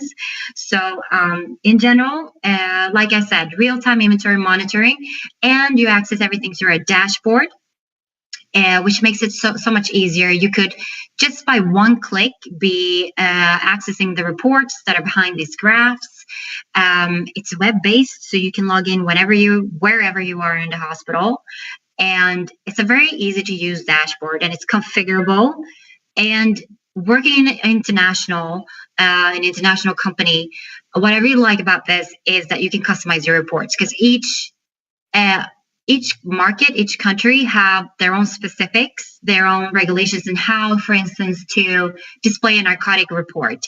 And with this feature, you can actually shift around columns the way you want them to be, in the order you need them to be, and you can add extra information. You can remove extra information if you want to. And I know this is very important for instance, narcotic management. And this just makes it, in general, it comes with a lot of benefits. It's easier to manage and minimize waste and through expiry. And yes, I can go on and on about it. But in conclusion, I found this statement, which I wanted to share with you guys. What it says is basically that medication safety technology implementation alone doesn't decrease errors. It's more the leadership that drives the safety of improvement. So it's really important that pharmacy and nursing directors, that they lead the way of creating and maintaining effective medication initiatives. Yeah, I hope, the risk of doing nothing will lead you, will kind of keep you behind in technology. So much new things are coming, and the first important thing is to improve your inventory control. And I think what we have now, you can adopt your staff to the new workflows, and you can just build on top of that. So I think it's very important. And as I said, DoFat, we're 2 more days. Please stop by if you're in Dubai, and you'll find us in Hall 7. Thank you so much, Dr. Solar. It is very interesting technologies you talk about, covering a lot of points. Just a quick question. Now, what would be the role of pharmacists, or let's say, because we're directing to student pharmacy, pharmacists. So do you think that these too many technologies will play a negative role with their daily works, daily tasks, or it will play a positive role? And what about the real role of pharmacists? Do they need to build, let's say, proper policies, or machinery? You just put the machinery there and it will work by itself? No, I definitely don't think it will remove anything from the role of pharmacists. I think it would improve, if anything, and it will make them focus more on clinical work.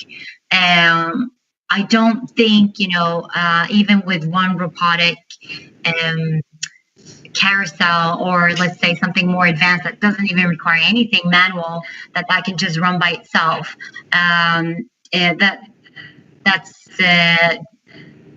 That's not how it works. You still need, if you look at the US, they verify each medication order before the nurse can access it, and they have as much liability as the physician for each medication order. So if we're moving towards that, we're moving towards also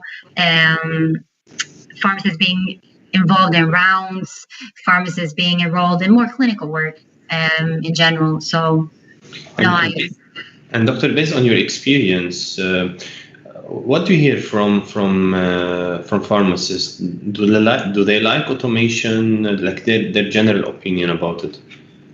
Yeah, so since I worked in a very like state-of-the-art kind of hospital with a lot of automation, and then I was able to visit my hometown in Sweden, which doesn't have any automation, they were very impressed and they were very eager to have this, for instance, ADCs, which usually is the first step. And it's a relief. It's a relief for the nurse. It's creates a little bit more work for pharmacy. Because they will also have more, like I said, more visibility, and they have more, a bigger role in determining, the dead inventory, in changing the inventory. Not bigger role, I would say, more focused role. Okay. In that. Yeah, did that answer your question? I don't know. Yeah, actually, it's quite interesting what you're saying, and this could be an opening for our next subject, as we're gonna host Dr. Tariq Shaheen. He's a clinical pharmacist from University of Science and Technology of Fujairah. Dr. Tariq will be covering the community, the medical student, and senior medical practitioner perception about pharmacy automation. Just to confirm, Dr. Tariq, you're with us, right? Yes, George, I am here. How are you doing, sir?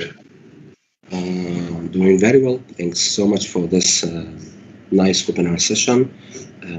I hope, inshallah, we are going to enjoy today's webinar and tomorrow's as well. Let's move on. Okay, it's all yours, sir. If you can share, yeah, we can see you now clear. Yes. And apologies for everyone as we're running late, so we're like we had like just 20 minutes additional time. Okay, sir, it's all yours. Yeah. First of all, I would like to introduce myself. My name is Tariq Shaheen. I'm teaching assistant in College of Pharmacy and Health Sciences in University of Science and Technology of Fujairah. I'm sharing I'm participating in this presentation today after a very nice call I received from Dr. Najla, who's working for the Gulf Drug. She invited me to talk about pharmacy automation, but the first question I asked Dr. Najla at that time, are you the one who's going to take the jobs of the pharmacist away? At that point, she laughed, and I thought this would be my topic. This would be the intervention I'm going to do in today's webinar. Of course, I'm not specialized in the technical issues as we had heard from Dr. Solaf, which gave us a very, very interesting technical presentation, and I like it too much. But I'm going to talk within another aspect, which is the community and the medical students and senior medical practitioner perception about the pharmacy automation. So I think, from my point of view, and this is my theory, that there is much more needed awareness among this population.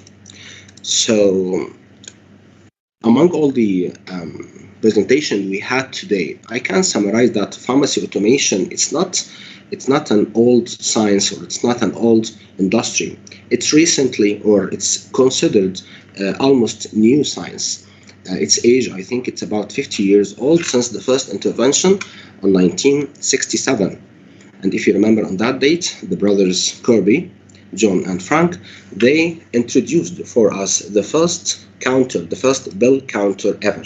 Okay, this bill counter simply, as you know, it aims, or it focuses on taking a bulk of tablets, and then it starts to count. I would like to dispense for patient X, I would like to give them 10 tablets, the other one 5 tablets, and so on. So this is the simplest way. Then it's more advanced now. It goes to filling more than one prescription per time, and then we have currently the machine that can fill many types of medications as following the same concept of the bill counter. But once again, bill counting is not the main focus. It is very limited aspect, or a very limited part of the pharmacy automation. So before proceeding, I took a sample of my students in the College of Pharmacy, and I asked them separately, what do you think about the pharmacy automation? And they gave me very good answers, by the way. But most of these answers are related directly to the translational meaning of the pharmacy automation. But it is not deep, not profound enough, not sufficient to give us the whole concepts and attitude and to understand the real barriers or the limitation of pharmacy automation. Okay, as you know, the pharmacy automation is not limited to only counting medications or counting bills. Now we can find very advanced automated system like the one I've seen days ago, Omnicell, especially company, which is manufacturing the machine that's based on picking the medications from ground stores and then labeling them and then giving in the basket to the pharmacist so he can proceed in counseling and dispensing. I found that there's a lot of machines which can do even intravenous preparation, and this is very convenient because intravenous preparation, the main concern is the sterilization process. Of course, it would be much more easier to sterilize a machine rather than sterilizing the working personnel. So the pharmacy automation is very handy and very helpful for us as a pharmacist and for sure for the community as well. Okay, then I ask myself a question. Do we really need pharmacy automation? Do we really need to spend that much amount on a huge machine that costs a lot of money? If I am short-term thinker, first of all, if I'm short-term thinker, I will say that, no, it's very costly for me. But the long-term thinking, we have to go to the pharmacy automation because it will save a lot of time for the pharmacists. Okay, what should that pharmacist do with this time? Actually, the real job of pharmacist is not to sell medication in the pharmacy, I mean. It's not like Mr. X will come to the pharmacy, give me 1,000 dirham, 100 dirham, and he wants a product X, Y, and Z. If I do like this as a seller, just a seller, and I'm telling my student continuously this statement, be sure that your pharmacy career will not last for a long time. You have to focus more on counseling, on intellectual sciences of the pharmacy, which is known as the pharmaceutical care. The pharmaceutical care is very important currently, and it is adopted by a lot of Western countries. And here in UAE, they started to implement it in some of the operation systems. So my study focuses mainly on three populations: the students themselves, which are the dental student and the pharmacy student. It focuses on the healthcare practitioner, pharmacist and dentist, and physician as well, and other community members who are not belonging to this group, and I call them as the community. Okay. This study, it covered the entire eastern coast of the United Arab Emirates. The area, whoever from the UAE, they can understand well what I'm saying. It's extended from Dibba to Khuffakan to Fujairah and then to Kalba. And the estimated population within this area, it goes up to 900 to 1 million people. Okay, so what is the current perception?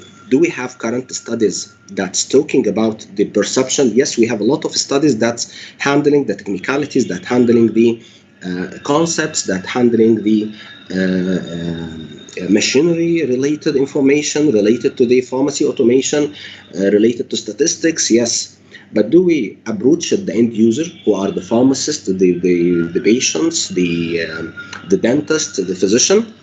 I don't think so, because I searched a lot online and through the articles to find a study that handled the perception, and I found very few. And one of the most famous one is the study done by Afolabi. Okay, Afolabi, she did a very interesting study, and this study ended up by two main conclusions: that the main barrier or the main limitation as perceived by the pharmacist and the physician as well is the feasibility and the computer literacy. For the feasibility, I can agree with her only if I'm a short-term thinker. But if I'm a long-term thinker, I have to think more broadly. So I think here we have a defect in understanding the pharmacy automation, which is we are going to give a very nice recommendation at the end of this presentation. In addition to that, we found there is a problem of computer literacy.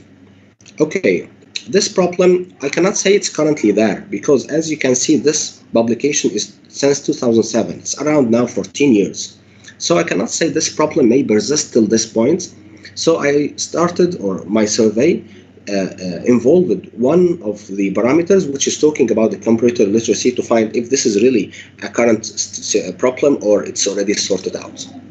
The objective of this study, as I said, is to detect the perception of the participants about the pharmacy automation. I'm going to focus on five main areas, which is the demographic data. Are people or participants understanding the pharmacy automation? Are they practicing pharmacy automation in this area?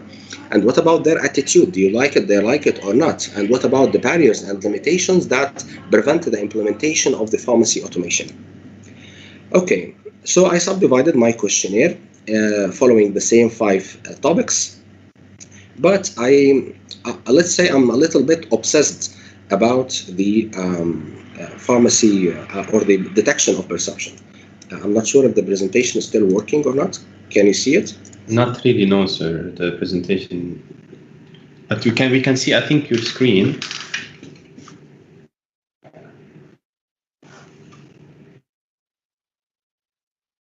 And now we cannot hear you.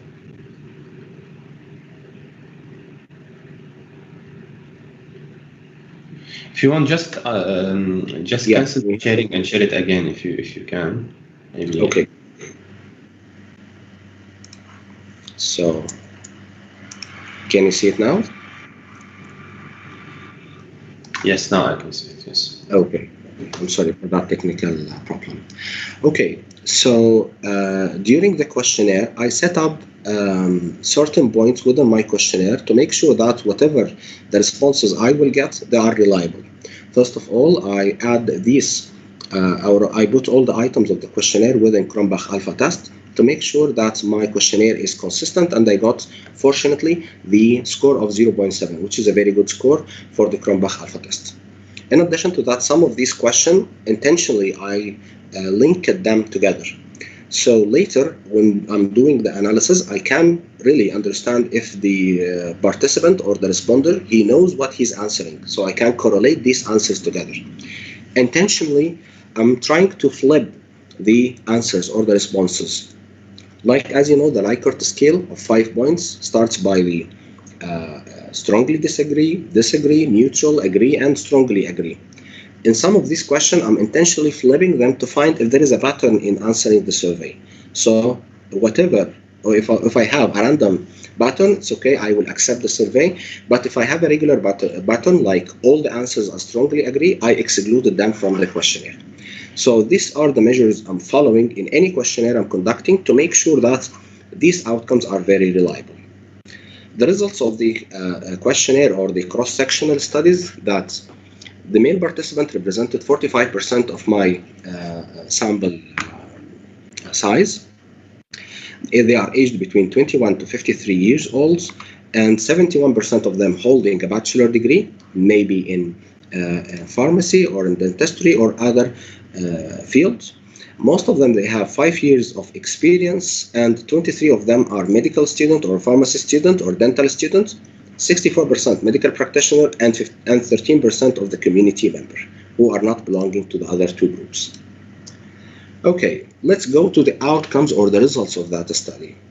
For the understanding of pharmacy understanding, I put a rank between 28 points to 35 points. Whoever will score these 2 points, it means he have a good or acceptable understanding about the pharmacy automation.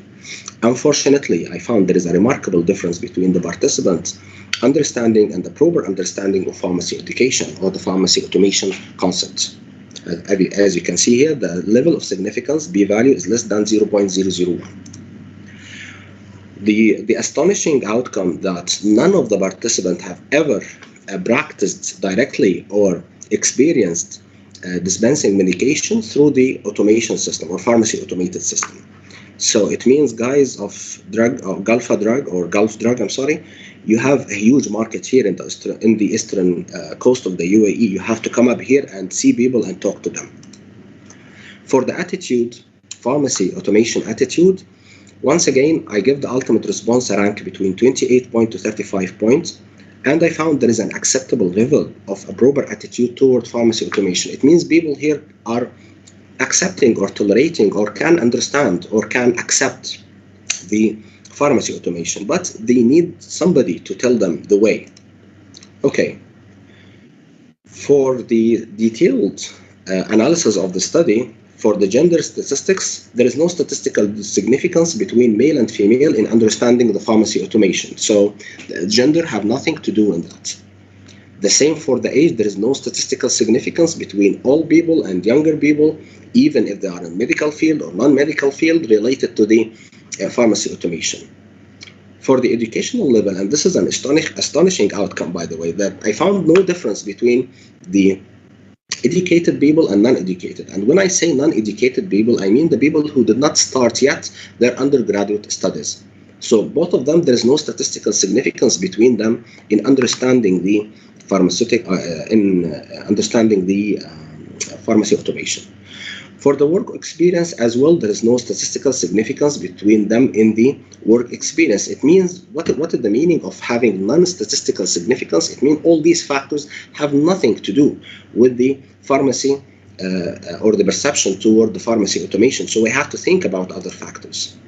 Now let's go to the first significant outcome I got, which is actually the significance of working in a medical networking. When I say medical networking, it means I'm working in a chain pharmacy. Can you hear well?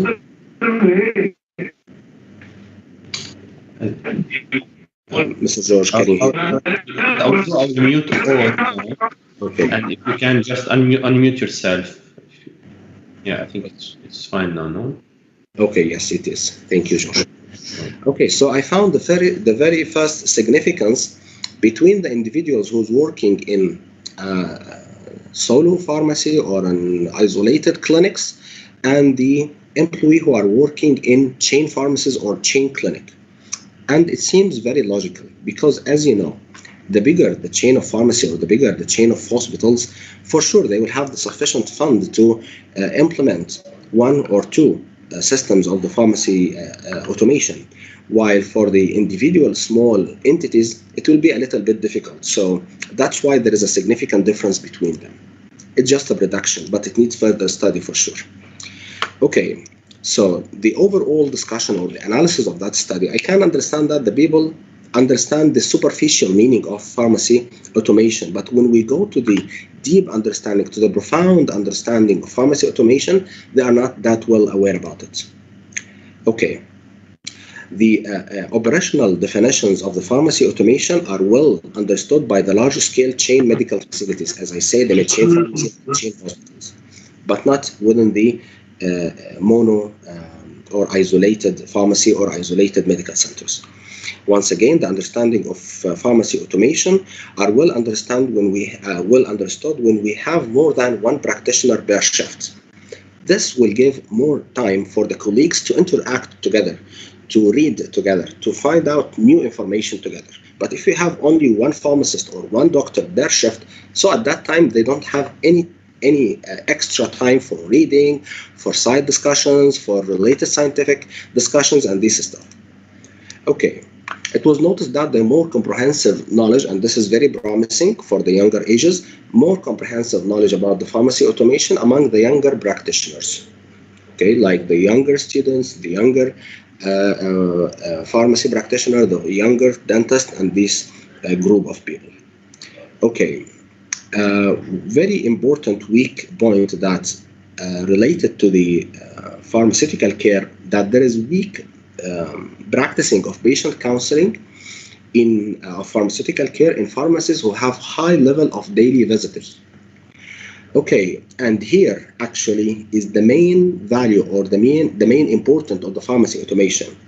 The pharmacy automation will not waste the time of the pharmacist to go all around the pharmacy to pick up the medicine, to make sure if they are still in the row or not, to make sure if they are expired or not. No, the pharmacy automation will do or shoulder all these heavy duty task.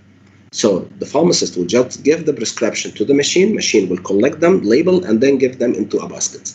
And then the pharmacist and the physician, the patients, they will sit together. They will have sufficient timing for proper patient counseling and the practicing of pharmaceutical care in very proper way.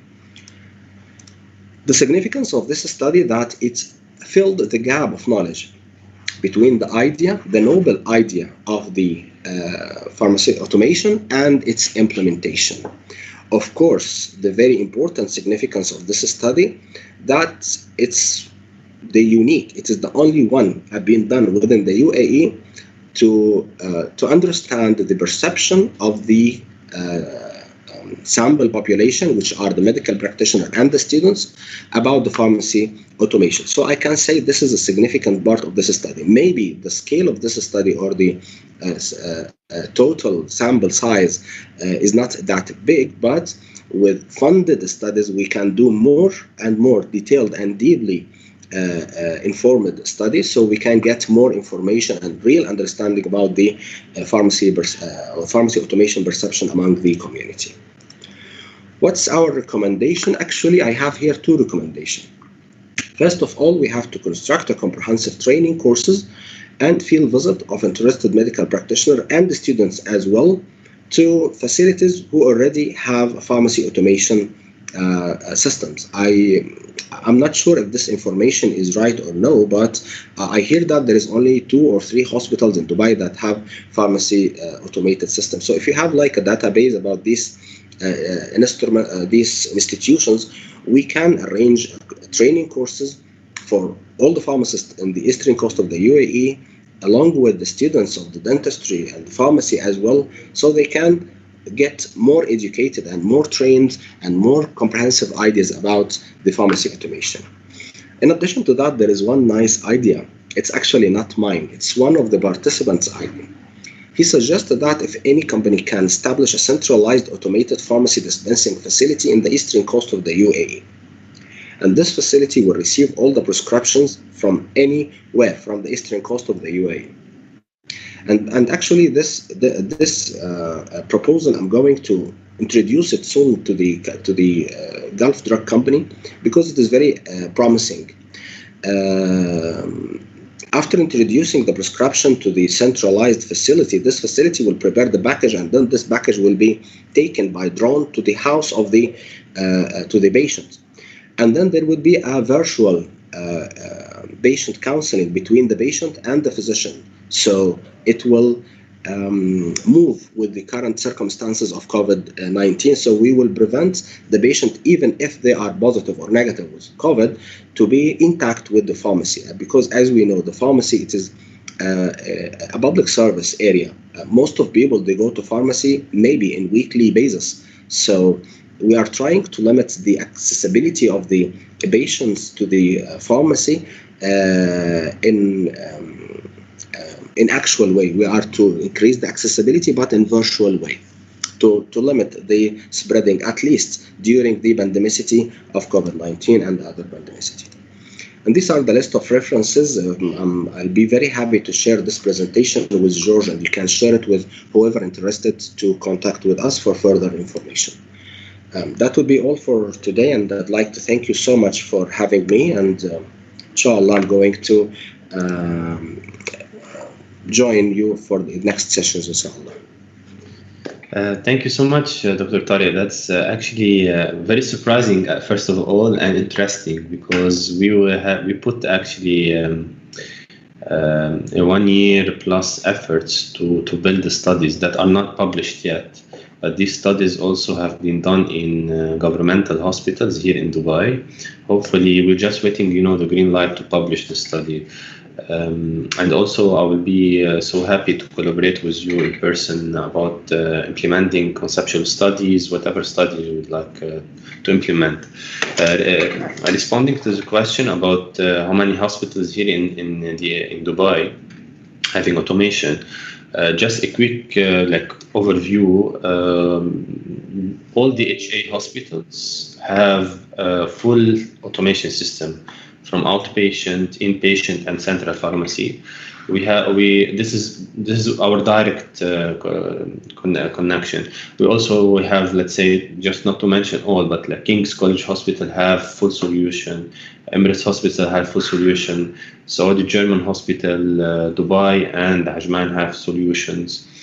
In Abu Dhabi also, like 70 to 80% of Saha hospitals have outpatient solutions, robotic systems, and inpatient also. Most of them has solutions, and I think all big private, semi-private hospitals, they have all this solution implemented. Okay. Just a quick overview. My question is, sorry, I didn't hear. Sorry. Regarding the eastern coast of the UAE or the central area of the UAE, do you have any hospitals who are adopting centralized or the pharmacy automation systems? To be honest, it's going a bit slow. The talks been happening since more than 2 years. But to be honest, I think within 6 months we will have implementation in Fujairah Hospital. That's great. The deal finalized, everything is done, we got the contract, but it's about implementation and green light. So Fujairah Hospital will be one of the hospitals that will have this automation implemented there. Best of luck with that. Concerning because you mentioned a lot of brilliant ideas, and I'm very interested to talk about this. Concerning the course for pharmacy students, we thought about this. This is why we're building webinars, a different session. Now I'm happy to initiate the chain of webinars talking about different conceptions. We did this homework actually with Dr. Mirza in Dubai Pharmacy College. We have introduced the automation to their students, and we have reference sites, let's say from DHA, like Hospital, Dubai Hospital, Latifa, and we have Faqih University Hospital that have also full solution. They're happy to adopt the idea of bringing students, showing them, demonstrate all this thing. In addition, we are building a course with Dr. Mirza within Dubai Pharmacy College in the curriculum of the students. So I think third years, Dr. Mirza can explain better than me. Third year students will attend a full automation course. We're gonna bring devices, we're gonna bring softwares for them, take them to hospitals to do this. This will be hopefully next academic year will be launched. We were happy to do this also with you. My final question is, so what is the answer for your question you asked, Najla? So does automation take the job of pharmacist? Most of pharmacists, they answer that question here. They said yes, they are afraid that the automation, but the only limitation is the cost. So they are a little bit rest assured, because most of them working in isolated pharmacy and the budget of that pharmacy is not that much. So they are sure that none of the small pharmacies can afford it. But yes, among the pharmacists, there is a general perception that this pharmacy automation is going to take their jobs away. And I face it also from when I meet students and even fresh graduates in the hospital. They're always afraid because we don't have proper awareness. I just want to add, maybe I can ask you reform it as a question. Do you think the presence of automation has created a unique position, or let's say, what about pharmacy? Because now I can see a lot of designation related to pharmacy, not clinical pharmacy, not, yes. I don't know, outpatient. It's like informatics. It's about pharmacy automation, pharmacist. There is a lot of, or integration pharmacist. So now what we are seeing as an experienced person in the hospitals, many hospitals are asking for a new designation for pharmacy to have information about IT, about automation themselves. So do you think this present has created more jobs related, has switched from tedious work, just open, close, collect the medication, and it moved the pharmacist from this tedious work to something more high-tech jobs? Yeah, I totally agree with you. I'm telling my students, and some of them is already attending the session. You never try to graduate from College of Pharmacy to sit behind the counter and be like a salesman who will take 5 dirham, 2 dirham, and 100 or 1,000 dirham to just give a medication to the patient and that's it. No, this is not our job. And if you are planning to have this job, I'm sure you will not have a long-term pharmacy career. I'm totally agree with you. In addition to that, whatever the intervention you have done with our beloved Dr. Mirza, this is very important introduction to the curriculum. And I'm sure that in the soon future, we will find the pharmacies, chain pharmacies particularly, who will put in their requirement or in the requirement of the pharmacist to have a reliable or capability to operate the automated pharmacy systems. And I'm sure about that. We are going to that very soon. And final question, Doctor. This is as you're talking about perception. I get something now. I had a discussion also about why pharmacists are not involved in the prescription. Like, I mean, the physician has putting, the medication order and the prescription. What role pharmacist plays? Do they only now, because Karan, do they only now approve or double verify the prescription as from a weak point or a strong point? It means they can, because they study 5 years the medication themselves. This is my point, right? So why they don't advise what medication to be taken? Why the physician or the doctor needs to choose which brand or which medication? Why the physician can only put the generic name and the pharmacist can help the doctor in saying, okay, this is the proper brand or this is the proper medication to be taken for this case? And what about automation plays a role here? If automation will take out the dispensing efforts from pharmacists, will pharmacists have more time to look into these perceptions and help the doctors? Yes, to answer the first question, which is related to the role of pharmacist and the role of physician, and all of the attendees, they know that there is a very ancient dilemma about this discussion or this dialogue. Pharmacists are not trying to take the jobs of the physician, and the physician should not try to take the job of the pharmacist. The very widely known pharmacy practices or pharmaceutical care, it limits the physician job till the point of the diagnosis. So the role of the physician is to inspect the patient, is to ask for lab tests, do physical examination, all the tests, and then write the diagnosis. After writing the diagnosis, the clinical pharmacist's job actually starts from here. He has to select the proper medication. He has to select the proper dose and the proper dosage form.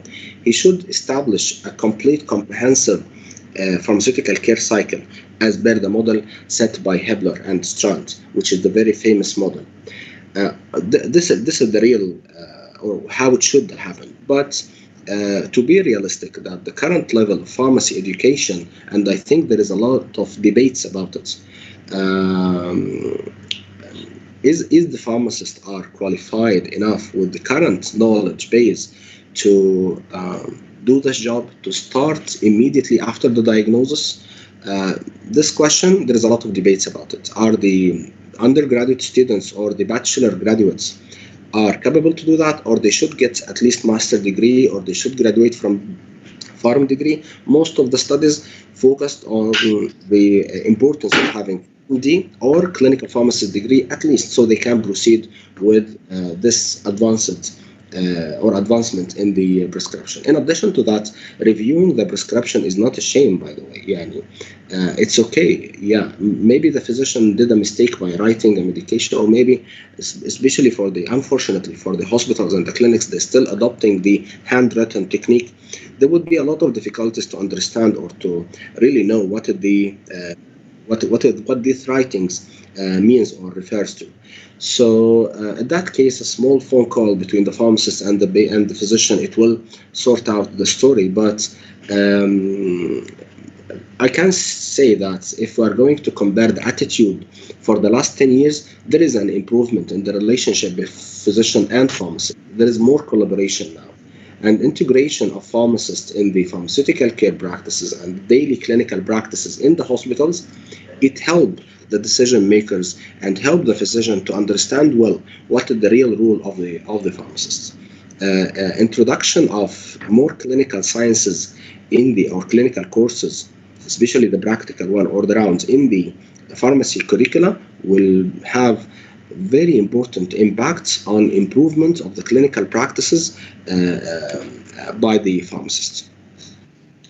That's great. Actually, I'm so happy for this discussion. Thank you so much for your valuable presentation. I absolutely will be happy to share it also with all attendees to see your efforts and the outputs of it.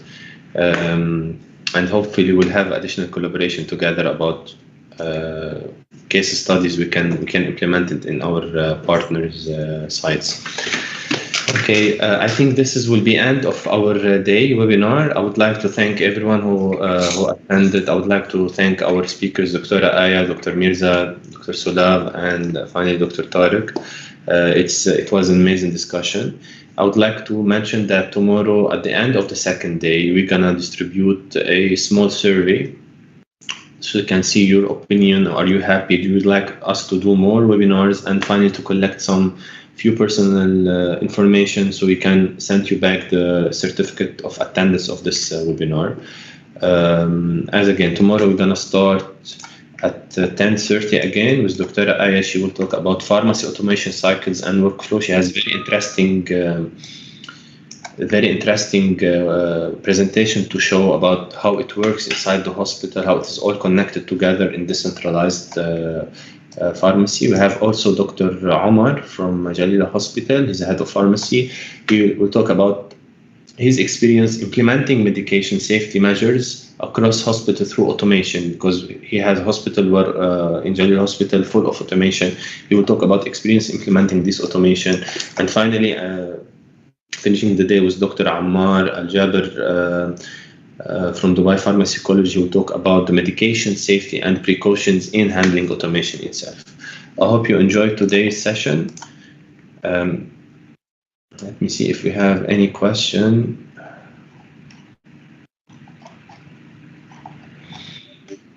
Anyone would like to ask any question to our speakers, to me, to anyone before we finish and close this session?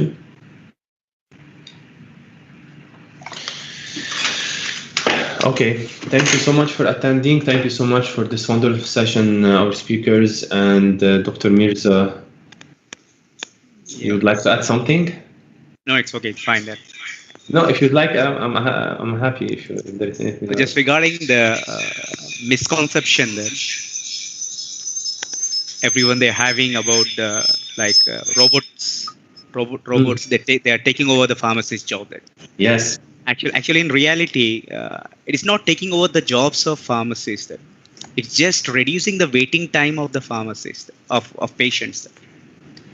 Okay. Of course, maybe the pharmacy technician job, they are taking over that. Because as of now, the technicians, they go and search for the medication and they bring it to the counter, then they'll give to the pharmacist. Even with the robotics, pharmacists, they are doing their work. Dispensing is finally done by the pharmacist. Just it is reducing the efforts taken by the pharmacy technician and the waiting time of the patients. So this time it can be utilized by the pharmacist in patient care process, in counseling the patients.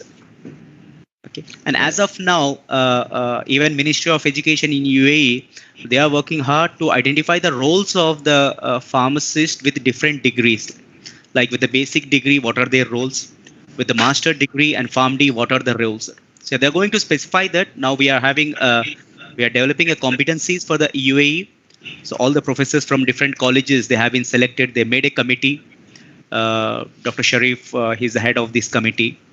I'm part of that committee. That we are working on the competencies of pharmacists with basic degree, with a master degree. There are different levels of competencies. So we are going to define the roles. So definitely in future, there will be more job opportunities for the pharmacists. So it is just a beginning now. Like pharmacists, they can utilize the time more on the patient care process. Now, dispensing is not just the job of pharmacists. Maybe the basic degree, they can go with the dispensing thing. But the clinical pharmacy oriented jobs, it may be more in future. As of now, you cannot see the lot of clinical pharmacy job. But in future, definitely you can see with a lot of research. We have seen that there are a lot of research about the benefits what we are having with the clinical pharmacies and the benefits of automation. So it is not replacing the jobs of the pharmacist. That's totally true. And even from experience point of view, because I'm in the market and I meet a lot of pharmacists. Actually, I work with around 20 hospitals in UAE that have pharmacy automation, and I speak to people. Like let's say most of this hospital has reached to a point they want to recruit more pharmacies, but pharmacists that have unique experience with IT, with technology, with let's say policies to be implemented as workflow of medication. So yeah, it could allocate and change, but will never, let's say, minimize the staff number. I've seen some questions in the chat that they're asking about the job opportunity in automation, or what knowledge is required for pharmacy automation, work handling it is required in automation. There are some questions that I would like to answer. These questions is that, as I told you in the talk, that we are going to implement these course in the pharmacy curriculum. So at least they will be familiar about the different automation process or software which are used in hospitals. And those who are already graduated, and if they have interest in this automation, so they can go for some specialized courses on pharmacy informatics or health informatics or automation process. There are many courses there. So they can go through these courses, and definitely there is a job opportunity that I have seen in Cleveland Clinic. They have recruited many pharmacists who had the knowledge of health informatics, and they are working in the automation process. They're handling the instrumentations, that they are handling in the software which are used for cross-checking the medication errors. And there are different roles of pharmacists who do the pharmacy informatics or health informatics. So they can do some specialized courses on this, and definitely there are a lot of opportunities, not only in UAE, but in different part of the world, especially in US and Europe. You have seen there is a great demand on health informatics. So they can gain their knowledge in these specialized courses. Definitely future it is for the automation. That's great to hear this, and hopefully we'll move forward with the agreed course we're going to implement soon. Sure. Okay, thank you so much for this interesting day, and hopefully tomorrow we'll have also very interesting subject to talk about. Yeah. Have a great day, everyone. Thank you. Thank you. Bye.